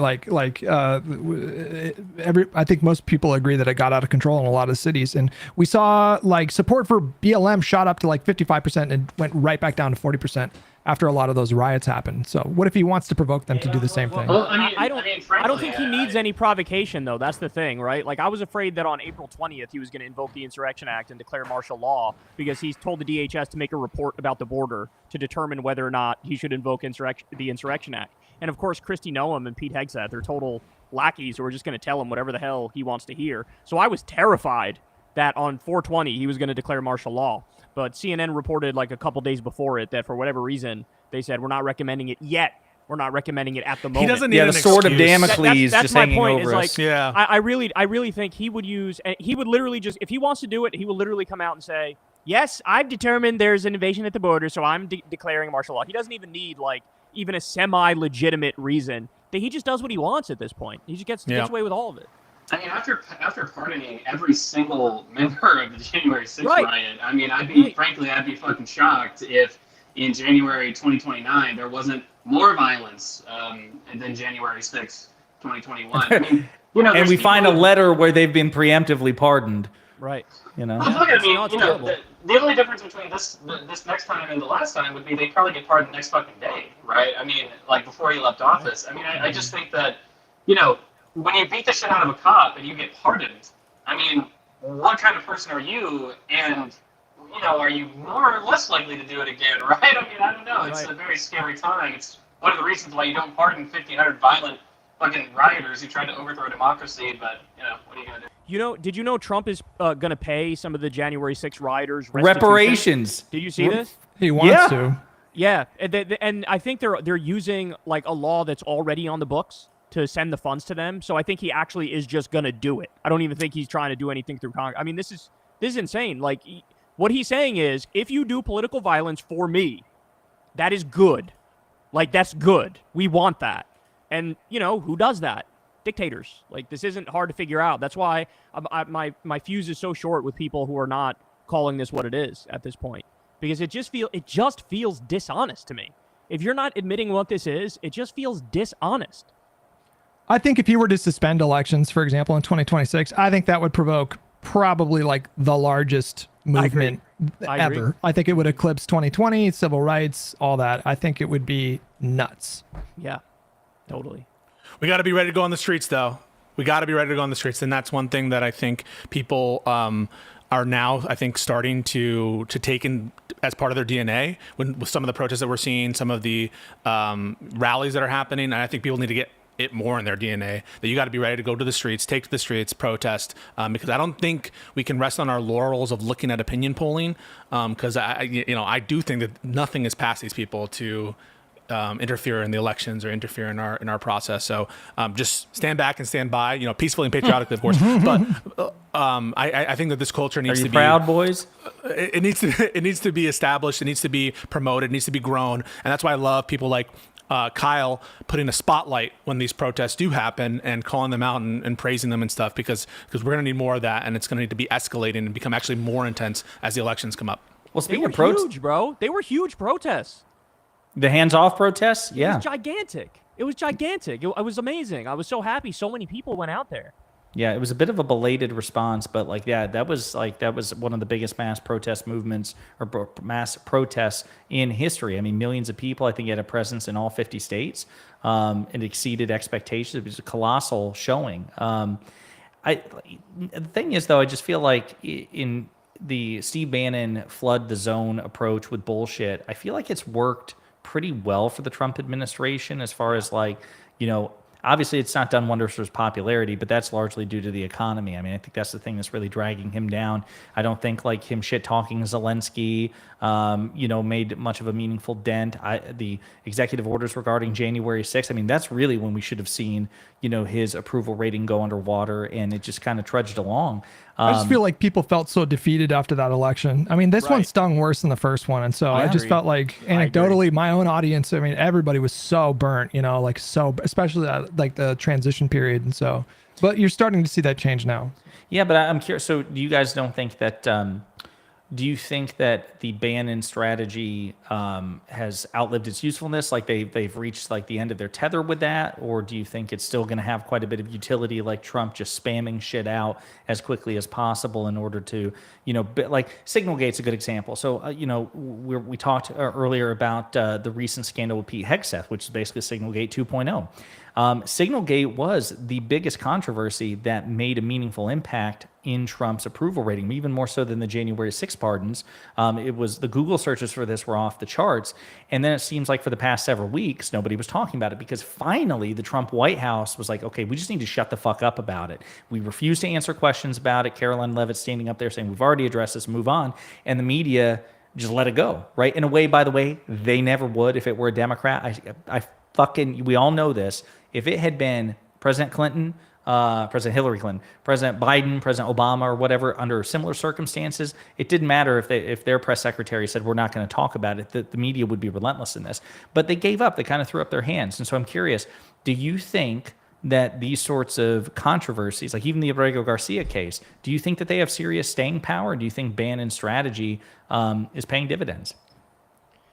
That's such a good question. I don't know. I feel like it works to an extent, but it also backfires to an extent. Yeah. Like Trump is great at shifting the reality, like molding the reality as he wants it. But as I always say, reality eventually catches up.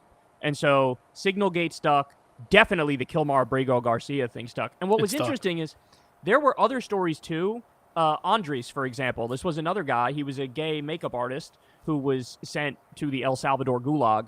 And I remember reading that and being like, oh my, this is insane. Like everybody should be talking about this. But the one that stuck was Kilmar. And the reason why Kilmar stuck is because the DOJ admitted in court that this was an administrative error that we sent him there. And so since that was what the administration said, and then they doubled down and said, we're not doing anything to change it, he's staying there, that's what stuck about it. But I think you're just going to keep seeing this happen, right? Where something will stick out every couple weeks. That'll be the thing that everybody's hair on fire talking about nonstop. They pound the administration into the ground, which is good. They drive his poll numbers down 2 points, 3 points. Then the next thing comes along, exact same deal, 2.3 point going down after being hammered. Guys, I'm turning on MSNBC these days, and they sound like us. I'm serious. I'm listening to them like, holy shit, did I just hear Nicole Wallace praise AOC and Bernie Sanders and say that Donald Trump is a fascist? Yes, I did. And so we're gonna get to the point where I think this is gonna keep happening until he bottoms out at his 26 to 33 percentage points. But it's working in the sense that they're getting the stuff done that they want to get done, but it's backfiring in that they are paying a price for it in the sense that they are losing support by the day.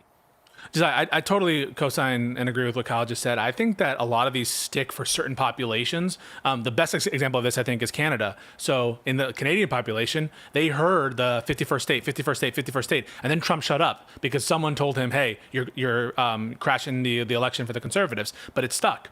Same thing with some of the Doge stuff, right? The Doge stuff, they stopped talking as much about the Doge stuff. That Elon is on his way out. Doesn't matter. It stuck for a lot of people, and so I think there are diminishing returns to this, and the different motions of the administration have real material impacts on people's lives. So, for example, if you were fired because of Doge, it doesn't matter that the media moved on from it. You were fired, the same thing with Canada, or I think the Kilmar case, that's another instance where people are fearful. Like right now, who knows if it'll have saving power? I think it will. But some of these other ones that the media kind of glanced over, the gay makeup artist, for example, you brought up, right. Andrew, I think is whatever his name is. I'm sorry, I'm not remembering it. That's waiting in the wings, right? The minute that a more like a personal story comes out, or if we find out that he's been harmed or something, I think that there are a bunch of these little landmines that they left for themselves that can come up at any moment. The same thing happened with Signalgate, right? We thought it was the end of that story, and now it's renewed. And so one of the problems, I think, with flooding the zone is you leave a lot of area for chipping away at popularity that over time accumulates, and you leave a lot of mines for yourself that can develop into problems, especially when you have incompetence at the level that we're seeing. If that gay barber, for example, if God forbid, I'm not rooting for it to happen, but God forbid, if something were to happen to him in prison, if he were to die, for example, I think that would be really bad for this administration. I think that is an event that would, these things have a tendency of like catching fire really quick. And all it takes is just like, we saw what happened in 2020. It was like 3 police shootings, and all of a sudden there's months of protests. Right. That's a human story that I think horrifies anybody with just some level of empathy. You talked about like the 25% floor. I think 75% of people in this country would be able to immediately identify like how horrible that was. So I wonder if the administration is aware of that, and if they're maybe asking, what's his name? Bukele to maybe move him to a different. We know that Kilmar was held at a different place. Yeah. Right. Yeah. And I wonder if that's. I wonder if the administration reached out and said, look, we want him there, but we don't want anything to happen to him. So that's very possible. Did you guys see the autism awareness tattoo guy who got sent? So he's got a 15-year-old brother with autism who he like helps take care of. And this is just a normal guy who like works a bunch of jobs and looks after his autistic brother. He had an autism awareness tattoo. Based off that tattoo, they said, get in the gulag. They sent him to El Salvador. And this was another one of those stories that, like, to me, it kind of drives me crazy. Like, I'm happy that the Kilmar thing blew up as much as it did, and he deserves every word of it. But I really wish that all of these cases were on the front of everybody's mind because, well, there was a report that anywhere from 75% to 90% of the people who are sent there don't even have a criminal record. Like, what are we talking about here? It was CBS. Like it was 60 Minutes. Yeah, 60 Minutes did this like this massive expose on this. Yeah, 75%. It's a staggering sum. And while you guys were talking about this, though, where my mind went to, as cynical as it is knowing that Fox News and Ben Shapiro and the Daily Wire and so many people, some of whom we've interacted with, Will Kane would be oh my God, Will Kane, bro, Will Kane cracks the cope that billows from this man's pores. He's like, so sure the stock market's down, but what is down really? Like this sort of shit. Okay, they start getting really abstract. Yeah, but knowing the lengths that there's just no limiting principle, I guess, is what I keep reminding myself every day with the Trump administration and their diehard supporters and people who wield enormous power. Again, Fox is, killing it in terms of success. Like their viewer share is just skyrocketing. They are, by the way, it's a pet peeve of mine when people are like, the mainstream media and Fox. Fox is by every definition the mainstream media. They're by far the most successful, and there's just no limiting principle to these assholes. They would continue to defend this, and I'm not looking forward to see that. There was an interesting moment with Will Kane today, and Pisco, I think you interacted with him a little bit, but to me, it was just another reminder of just how insulated MAGA voters are, and sort of like the Fox News type voters are.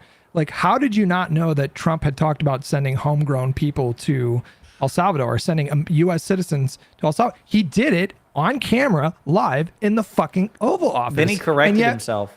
He corrected himself eventually, but Maxwell Frost brought it up in that interview, and he's like, sorry, do you have a source for that? It's like, you do the news for a living? You cover this stuff every day, and you didn't hear him say that? It was unbelievable to me. I thought. Did you all see it? Yeah. Kyle, did you see this? I didn't see the clip, what he just described, but I mean, these people, they're liars. Like, he's just lying. This is what they do. I mean, you guys know this. They had to pay out $787 million because they lied about the 2020 election. And behind the scenes, their emails and texts came out. And you had people like Tucker Carlson being like, literally nothing positive has come out of the Trump administration. And I hate him with a burning passion. And I can't wait until he's out of office. You had Laura Ingram and Sean Hannity going, damn, this Sidney Powell bitch is crazy. What the fuck is she talking about? They're just like, they're literally paid liars. This is something I've had to come to terms with in recent years, is that I used to assume everybody's just sort of similar to me and has good faith and like mean what they say, but that's not true. Like, some people are just literally paid propagandists, lying fucking hacks. And I think that applies to Fox News. I think that applies to the Daily Wire. I think that applies to virtually all of right-wing media. Like, these people know what they're saying is total fucking horseshit, and they don't care. That's why it was cracking me up when people were like doing victory laps about was it the ABC settlement with Trump for $15 million? And I'm like, you really want to go there? Fox had to pay orders of magnitude more, nearly $1 billion, the single biggest defamation settlement in American history. And so if you want to shit talk ABC, because now Pisco's the attorney here, maybe I'm speaking out of turn, but I'm confident I'm not. They fucking folded. They should have resisted that, because they probably would have prevailed in a defamation case given the robust First Amendment protections that they enjoy. But they didn't folded. Want more discovery. They didn't want to have more discovery and more of their internal texts and emails to come out. I think it. I mean, I'm sure that was part of it, but I also think that a lot of these conglomerates are worried about like mergers and acquisitions that they have under the Trump administration where they need approval, right? I mean, you want to cozy up to Trump, $15 million. The ABC's owned by Disney. That's chump change, right, to them. That's like loose change they find in the couch. I was talking about Fox. You're talking about CBS. Fox. No, 100%. Right, they didn't want discovery. Yeah, CBS, you're right. It's about the mergers and stuff for CBS. Yeah. Josiah, it's unfortunate, but a lot of these organizations, to be honest, have a fiduciary obligation to their shareholders. And so it really is, you want a lot of these corporations to stand on business. But one of the reasons why we support regulation and things like the CFPB and things like, the NLRB is because we know that the incentives here are to the shareholders.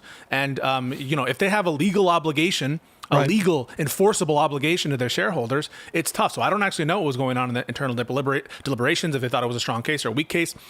Attorney's expenses on a case like that is easily millions of dollars to get a case like that to trial. It's a lot of burden. It's in the news all the time, and at a time when he's going after news organizations for and saying that there's going to withhold permits and all that kind of licenses, that kind of stuff. So yeah, I want to put Kyle on the spot though for a little bit right now, because I have a question for you.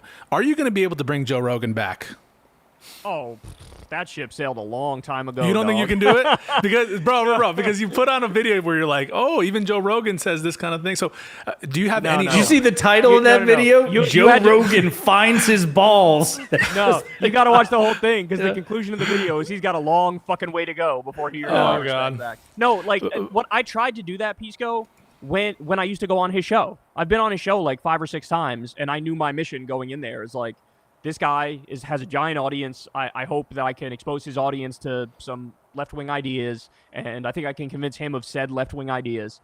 But he also really helped radicalize me into the person I am now, where you guys were talking about how I shitpost all the fucking time, and I'm like totally, I just like try to go for the jugular of the other side. He helped make me that person, because I was the guy who like held his hand and walked him through it and was very sympathetic and would craft my arguments specifically for his sensibilities, and I hit a brick fucking wall. He had Donald Trump on his podcast and gave him a hot stone massage. He had J.D. Vance on the podcast, same thing. He has on a new billionaire asshole seemingly once every other week. He has on Elon Musk like all the fucking time. So he's cooked. He's cooked. He's cooked, and like every now and then he has moments, right, where you're like, oh, the old Joe is still in there. But he's not, because ultimately what Joe is a wave rider. And so he saw the wave of Trump and went, oh, let me ride that wave because the vibes are good. And then now, what he's noticing in this moment is that, oh shit, the vibes have shifted because of the Kilmar Abrego Garcia thing. This is actually fucked up, so let me ride these vibes. I actually think no core. There's no core there. I actually think that's a little incomplete in terms of the analysis, because I actually think his politics have fundamentally changed. I mean, he was one of the guys, to your point earlier, but like he was one of the guys that inspired me to get into fucking content. Like I used to massively look up to this guy, but back in the day, he was like his politics were not dissimilar from mine. We were focused on like legalizing marijuana and civil liberties, and he was willing to push back against conservatism And it seemed like he actually climate change was another big thing. One of his most famous clips is him excoriating Candace Owens over climate change. It's like a 6-year-old clip. It's like one of the best clips. He just annihilates her on the topic. And now it just seems like he is just a run-of-the-mill, small government, low taxes, don't tread on me Republican. It seems like he was and I think bro. and I think COVID was the thing that really, like, he had been primed sort of for like the years. He was platforming people like Gavin McInnes and fucking Milo Yiannopoulos and stuff like that. And so he was kind of dabbling a little bit in those waters, but then COVID came around. And boy, it was in the span of like 5 months. Something really radically shifted in him at that point. It was COVID, to your point, definitely COVID. It was also, everybody he was surrounded with was 100% pro-Trump. He had right-wing MMA fighters. He had right-wing comedians. He's, would have people like Ben Shapiro on the show. And so he's also a good example of internet radicalization, right? Like his feed would serve to him all the exact right-wing pipeline things you think it would serve to him, which is why he was a fan of Gavin McInnes and Milo Yiannopoulos and Ben Shapiro and Steven Crowder and all these people. And so, yeah, he's a real cautionary tale.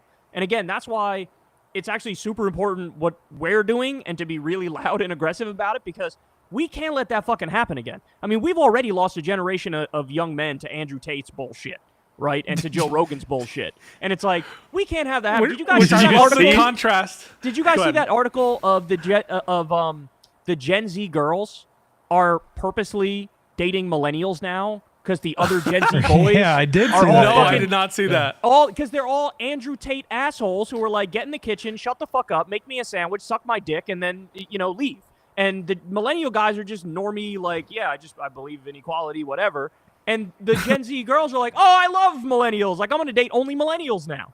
And this is what I'm sorry, but he's had a horrible effect on our body politic. I don't think I can ever forgive Joe Rogan for when he had on Donald Trump and gave him a hot stone massage and then endorsed him right after that. And then, by the way, he has the nerve to do the bullshit thing of like, who, me? I'm just a comedian talking shit with my bros, bro. He blamed Tim Waltz for that. He said Tim Waltz's dishonesty about the Tiananmen Square incident was the reason that he... Are you shitting me? He switched his vote to Donald Trump, who is, without a doubt, the least honest politician we've ever had in history. I did not know that, Hutch. Dude, Look it up. I promise you, look it up. Even that debate. He compared Tim Walz to Kim Jong-un. No, he didn't. Yeah. Yes, he did. I'm gonna look at that was another thing that I was like, fuck this guy and the horse he rode in on. Fuck this guy 1,000 Ways to Sunday, because he kept going after Tim Walz, and the fact that he did made me have zero fucking respect for him. This is one of the best politicians in the country. This guy, look at what he's done in Minnesota. He's a massive success case with a 1-seat majority, and you're shitting on the guy because you think he's a liar when, to your point, you support the guy who told over 30,000 verified lies in his first term alone? I remember that point in the VP debate, and this is where it was a further affirmation that the media is just genuinely fucked. When they hit JD Vance with so you recently said that, Haitians in Springfield, Ohio were eating cats and dogs, and of course it's been debunked. Would you like to address it? And then of course he fumbles his way through an answer, and then they turn to Tim Walz. So 30 years ago, in one setting, you said that you were in Tiananmen Square when, in fact, the receipts show that you were in Hong Kong, 2 months before. And you could just see the look on Tim Wall's face. And so then he's like, I misspoke. I was hyperbolic. I fudged the timeline. It was the pause. And then he was done. And then they wouldn't move on. That awkward fucking pause where it's like, no, that was a period. That was the end of the sentence. I want to coach him. I want to debate coach him. I feel like there's potential there. That's the one area where he's kind of weak, is in debates. But he's so good in interviews, and he's so good in media hits, and he's so good at a town hall. And, I think he was overcoached. I really would love to talk to him about that. It looks like the Kamala team overcoached him, and he doesn't realize that part of the secret sauce is... Yeah, but part of the secret sauce is, bro, just be yourself. You're so good off the rip. Just do it off the rip. He should have ended with, I can't believe you asked me that question. Right. After you just referred to this guy over here saying something in the past 3 weeks. But this is the false equivalence. This is the asymmetry. It was funny. You all were talking about Joe Rogan. Of course, so many things were popping through my head. I remember where he had to explain the importance of building regulation or construction regulation to Dave. Oh, yeah. Dude, that's what? Dave Rubin, bro. That guy blocked me. Dave Rubin was like, competition's going to kick in, and there's that's a good impression. Rogan was like, actually, safety regulations are hella fucking important, bro. And then he fucking lectured him for like 10 minutes about that. Yeah. Yeah, he's had some bangers. See, the Candace Owens one was great. You know, the climate change with Candace Owens one was great. He had some bangers, but that guy's not there anymore, bro. I wish he was. He's really not. And then the other thing that annoys me is like, not to single out Jank here, but like Jank will find one thing Rogan says in a podcast that's wall to wall him deep throating Elon Musk in front of the world. Take the win! And he's like, oh, look, bro, on this tiny area, there's 0.2% agreement with us. Therefore, he's leading the revolution against Trump. It's like, shut the fuck up. Jesus Christ. He's like, see, I was right. This is why we have to have MAGA diplomacy. I mean, look, you know, it's ridiculous to assume that everybody would change their minds. Who believes that? Of course, you know. And then it's so funny. Pisco. That's the Whitmer strategy. That's the Newsome strategy. I was disappointed about Whitmer. I mean, how do you put yourself in that situation? Oh my god, dude, come on. And now Wasn't that's there going a to follow clip of you her, around. like, literally covering herself? Hiding. At first, I thought that was fake, but it turned out it was real. No, you can't be doing that. That's You so can't be crazy. doing that. Josiah, you had a question, Boys, sorry. Yeah, I'm No, sorry. that was it. I got to dip out, guys. I'm sorry. Yeah. But I got Yep. Tyler- No, we're that's gonna- it. Tyler We're Corn. We're good. Man, All right, I thanks, appreciate it. Hey, I appreciate Thank you, all you Kyle. guys, too. Keep up the good work. You guys got a great podcast. Yeah, Thanks for thanks, coming on. guys. Appreciate it. All right. Take it No, easy. my And then, pleasure. My pleasure. The rest of it, that was good. That was fun. Good shit, guys. Yeah. So next week, just so you guys know, we're going back to the regular schedule. It's going to be Wednesday at 4 p.m. Pacific, 7 p.m. Eastern, and I'm Really Important is lined up to be the guest. Woo! I know, He Connor boy, is. you talked about somebody with soy in their name potentially being another guest. Yeah, the soy pill. He's an up-and-coming YouTuber. No, he's actually got a lot of subscribers. I think he's maybe Yeah, at 100K or something like that. But he's been a pretty good debater, kind of progressive guy on Twitter and YouTube. So he'll be fun. And next week I'll have my regular setup again. Thank Guys the in the heavens. fucking chat, okay? But that'll be a good show. So Wait, this Hello, isn't baby. Hello, my honey. Hello, my mentor. That's what this it isn't sounds going like. to be like your main setup anymore? no, not the. You know, I'm missing my pride flag and my American and Texas flag. And I'm looking forward to, IRI. That's the guy from what was it? Pretty Fly for a White Guy music video, right? Yeah. He's got a It crazy is. origin story. Before I go, I just want to say I saw something pop up on my feed. David Packman says, "I've been warned, do not leave the country." I think people should check out that video. I've not had a chance to look at it, but everyone, since we're talking about terrifying things, David Packman, I've been warned, do not leave the country. So people Jesus. should check that Okay. out. David has been warned as a naturalized citizen, do not leave the country at this time. I don't know if it's clickbait or what, but well, this was fun, folks. This was fun. Anybody have like anything that they want to shout out? I know Conaboy, you have any new writing on your Substack? Pisco, you have any new appearances anywhere? Hutch, what about you? Listen, I've got a viral tweet about JD Vance killing the Pope. I can't believe we didn't talk about it.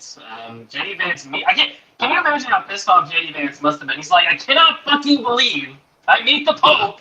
He fucking dies like a few hours later. Okay, like how unlucky does JD Vance have to be? Or he did literally kill the Pope. I mean, that is a possibility. I love the thank you memes. They just crack me up. Did you even say thank you? Damn, your fucking tweet popped off, bro. It You did. gotta- yeah, Jesus Christ. Listen up, liberals. Kills the Pope. What's going on with the replacement? Is the replacement going to be conservative, or what's going on with that? Can you let the guy be dead for 24 hours before Have we you, start? have you watched Conclave? Ray Fiennes. Dude, it was Ray great. Fiennes is going to convene the College of Cardinals, and yeah. My friend who's Catholic, my one Catholic friend, says that the favorite is the Cardinal of Jerusalem, who is, not kidding, an Italian man named Pizza Balla. That he's the favorite. So it might be Pizza Balla in 2 or 3 weeks. He says he's the favorite. Okay. What about you, Pisco? Anything new? what about the Quarterly Patriot? Are you going to blow the? Chill on that. So Joanna and I recorded on the Substack. Speaking of that, a podcast. I think it's really worth your time to listen to. It's hosted on both of our Substacks, and yeah, I think it's worth your time. We talk about like some of the legal implications of stuff, and some of the moves of the Trump administration vis-a-vis fascism. But yeah, give it a listen Wait, where is it? on our Substacks, respective Substacks. The state of things? Yeah. Yeah. Worth your gotcha. time. Yeah, definitely check that out. What about you, Hutch? Monday through Friday coverage, politics on YouTube and Twitch, youtube.com/Hutch, twitch.tv/Hutch. That's it. It's awesome. It was a fun episode, guys. I feel like these are getting, I feel like last week it started a little bit stiff with the congressman, but then we loosened up like pretty quickly. But yeah, I've been really enjoying these conversations every week. It's like a little release valve. Yeah. Well, You get released. I love releasing with you gentlemen. Well, All right, bye. Would you say it's a simultaneous cool. one? Yeah. Stay cool. Much love, everybody. Wait a minute, before my you go, wait, Econoboy, before you gotta go, what the fuck was that couch that was thrown? It was trippy, man. It did look like a porn set there. Yeah, they have this neon light. he's like, yeah, I do that porn. says- Yeah. Yeah, that's what I'm traveling for. No, they have this light that says "Good Vibes Only" and a green. It's a very odd aesthetic. Look, I got this place because it's cheap. Okay, it's in a bad neighborhood, but look, I'm used to bad neighborhoods. Okay, I'm fine. I can Okay. do it. It's all about the price. He's a real salt of the earth guy. Oh, that, sorry. Econoboy. The State of Things was the first podcast that Joanna and I released. It's called The Death of Procedure is the new one. Sorry. Well, I was gonna ask, but I was afraid I was gonna get yelled at again by you for daring to ask about No. your It's called Substack. it's called The Death of Procedure. Y'all should listen to it. the death of procedure. Wait, we should plug the Discord as well, right? So we have a Discord now. What's the it's discord.gg/live and learn. Is that what it is?